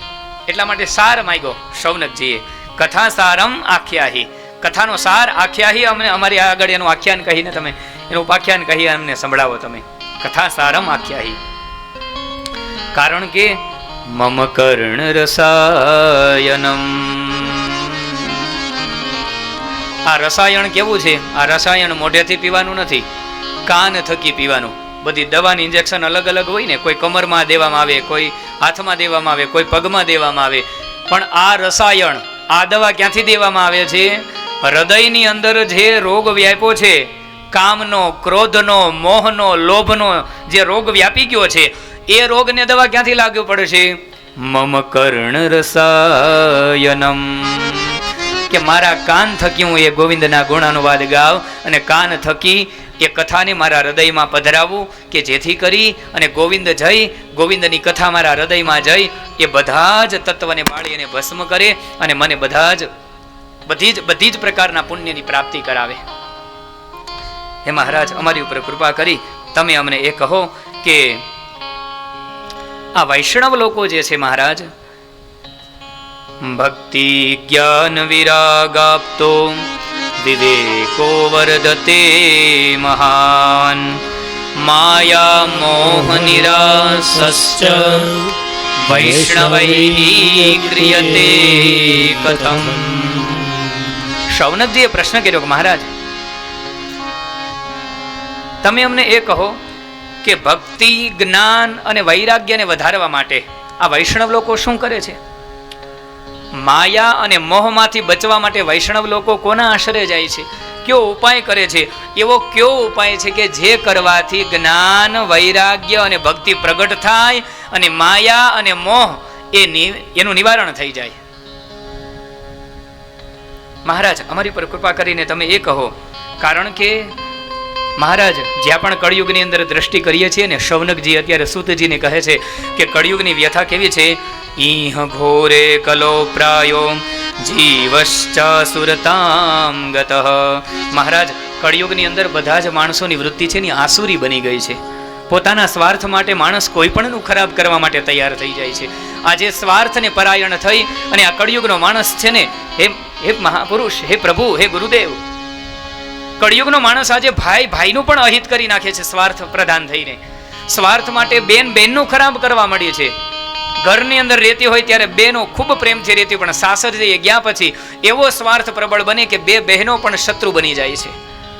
એક ઘરની અંદર બે ભાઈઓના વિવાહ ન થયા હોય ત્યાં સુધી ખૂબ પ્રેમથી રહે છે, પણ મહારાજ બંનેના વિવાહ થાય એટલે એ બંને ભાઈઓ છે એ તરત શત્રુની જેમ વર્તન કરવા લાગે છે. માણસોની અંદર અત્યારે પ્રભુ આસુરી વૃત્તિ આવી ગઈ છે. મહારાજ, એવો કાંઈક ઉપાય બતાવો કે આજે આસુરી વૃત્તિના જે માણસો છે એની અંદર હવે દૈવી ગુણો છે એનો ઉદય થાય. આ ગાથા સાંભળતા વાર આપણા જીવનની અંદર, આપણા હૃદયની અંદર એવી પવિત્રતા આવવી જોઈએ. આ ગાથા તમે સાંભળીને અહીંયાથી ઊભા થાવ, તમારા પરિવારની અંદર, તમારા ગામની અંદર આ કથા પૂરી થાય એટલે તમારી અંદર, તમારા જીવનમાં એકાદી એવી દિવ્યતા આવવી જોઈએ કે ભાઈ ભાઈ મળીને રહે, ભાઈ બહેન મળીને રહે, સાસુ સસરા એની પ્રત્યેનો ભાવ, જે મા બાપ પ્રત્યેનો ભાવ હોય એવો ભાવ જાગે. આખા કુટુંબની વ્યવસ્થા જે છે, આખા પરિવાર પ્રત્યે જે પ્રેમ છે એ આપણો જાગૃત થાય. એ જ આ કથાની સફળતા છે. એ મહારાજ, ક્લેશાક્રાંતસ્ય તસ્યૈવ શોધને કિમ પરાયણમ. હે મહારાજ, કોઈ પણ માણસની ઉપર તમે હાથ મૂકો ને એ માણસનું હૃદય ક્લેશ કે ઉપાધિ વગરનું જોવા મળતું નથી. જેટલા માથા એટલી ઉપાધિ છે અહીંયા. હરેક માણસની ઉપાધિ હરેક અલગ અલગ પ્રકારની ઉપાધિ બધાઈને છે. ક્લેશથી આક્રાંત ચિત્તસ્ય શોધને કિમ પરાયણમ. એ મહારાજ, એવો કયો ઉપાય છે કે ક્લેશ આક્રાંત ચિત્ત માણસના હૃદયમાંથી ક્લેશ દૂર થઈ જાય? અમારી ઉપર કૃપા કરી અને તમે એ કહો. શૌનકજીએ પછી સ્તુતિ કરી છે. ચિંતામણિર્લોક સુખમ સુરદ્રુઃ સ્વર્ગ સંપદઃ પ્રયચ્છતિ ગુરુપ્રીતો વૈકુંઠં યોગી દુર્લભમ. એ મહારાજ, ગુરુદેવ, અમને ખબર છે કે ચિંતામણિર લોક સુખમ, ચિંતામણીની પાસે જઈને જે ચિંતન કરવામાં આવે એની ચિંતામણી આપી દે.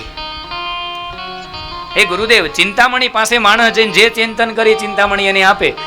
અને સુરદ્રુઃ સ્વર્ગ સંપદઃ, કદાચ માણસ સ્વર્ગના એ કલ્પવૃક્ષની પાસે જઈને જે કલ્પના કરે એ કલ્પના કરતા વાર એ કલ્પતરુ એના ખોળામાં કોઈ પણ સુખ દુન્યવી હોય એ પ્રદાન કરી દે.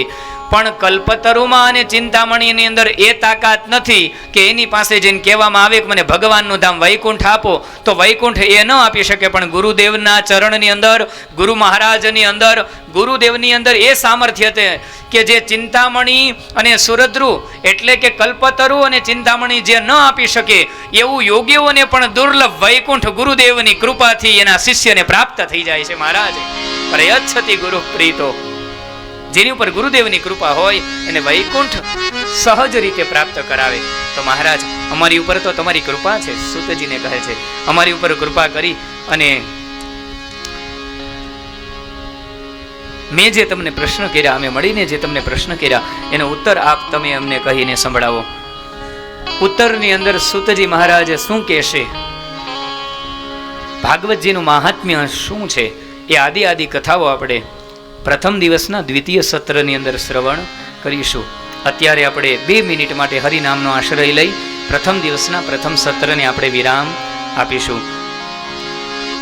શ્રીમન્નારાયણ નારાયણ નારાયણ શ્રીમન્નારાયણ નારાયણ નારાયણ શ્રીમન્નારાયણ નારાયણ નારાયણ શ્રીમન્નારાયણ નારાયણ નારાયણ શ્રીમન્નારાયણ નારાયણ નારાયણ શ્રીમન્નારાયણ નારાયણ નારાયણ શ્રીમન્નારાયણ નારાયણ નારાયણ શ્રીમન્નારાયણ નારાયણ નારાયણ શ્રીમન્નારાયણ નારાયણ નારાયણ શ્રીમન્નારાયણ નારાયણ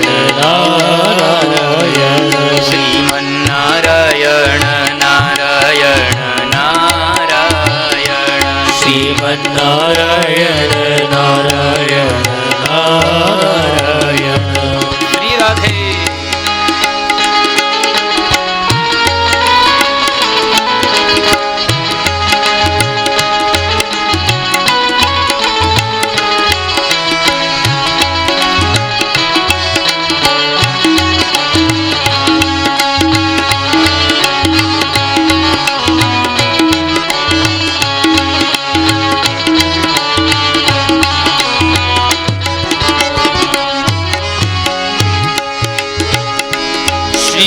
શ્રીમન્નારાયણ નારાયણ નારાયણ શ્રીમન્નારાયણ નારાયણ નારાયણ શ્રીમન્નારાયણ નારાયણ નારાયણ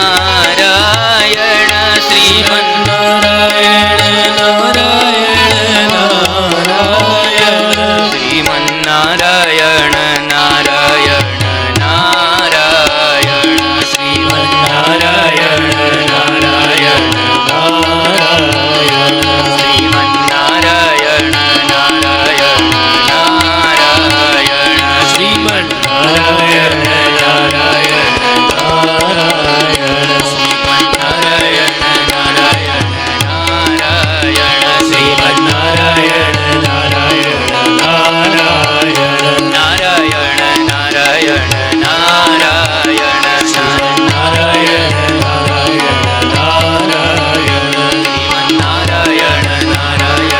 નારાયણ શ્રીમન્નારાયણ નારાયણ બોલીએ શ્રી ભક્તવત્સલ ભગવાન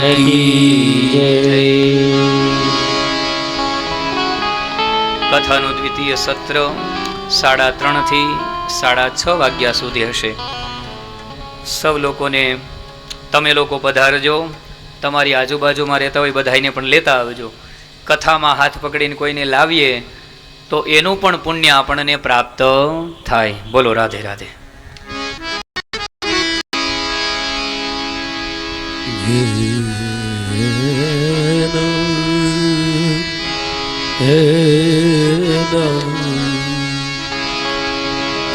શ્રી રાધે જય રાધે જય શ્રી કૃષ્ણ બોલો શ્રી રાધે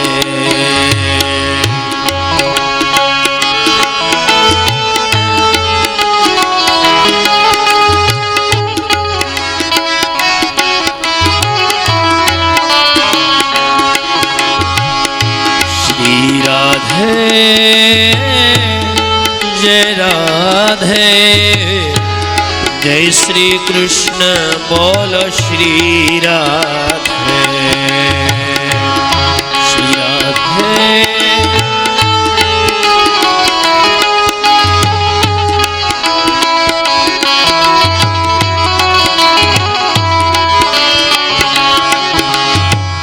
શ્રી રાધે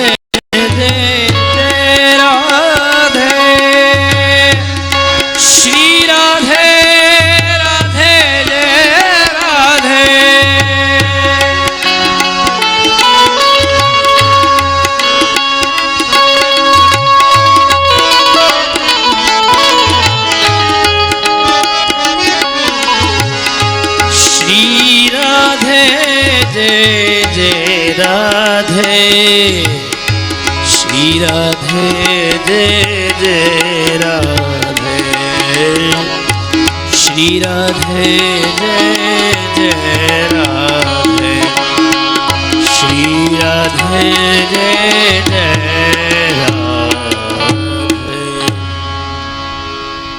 श्री द्वारिकाधीश की जय, भागवत भगवान की जय, पितृदेव की जय। ओम नमः पार्वती पतये हर हर महादेव हर।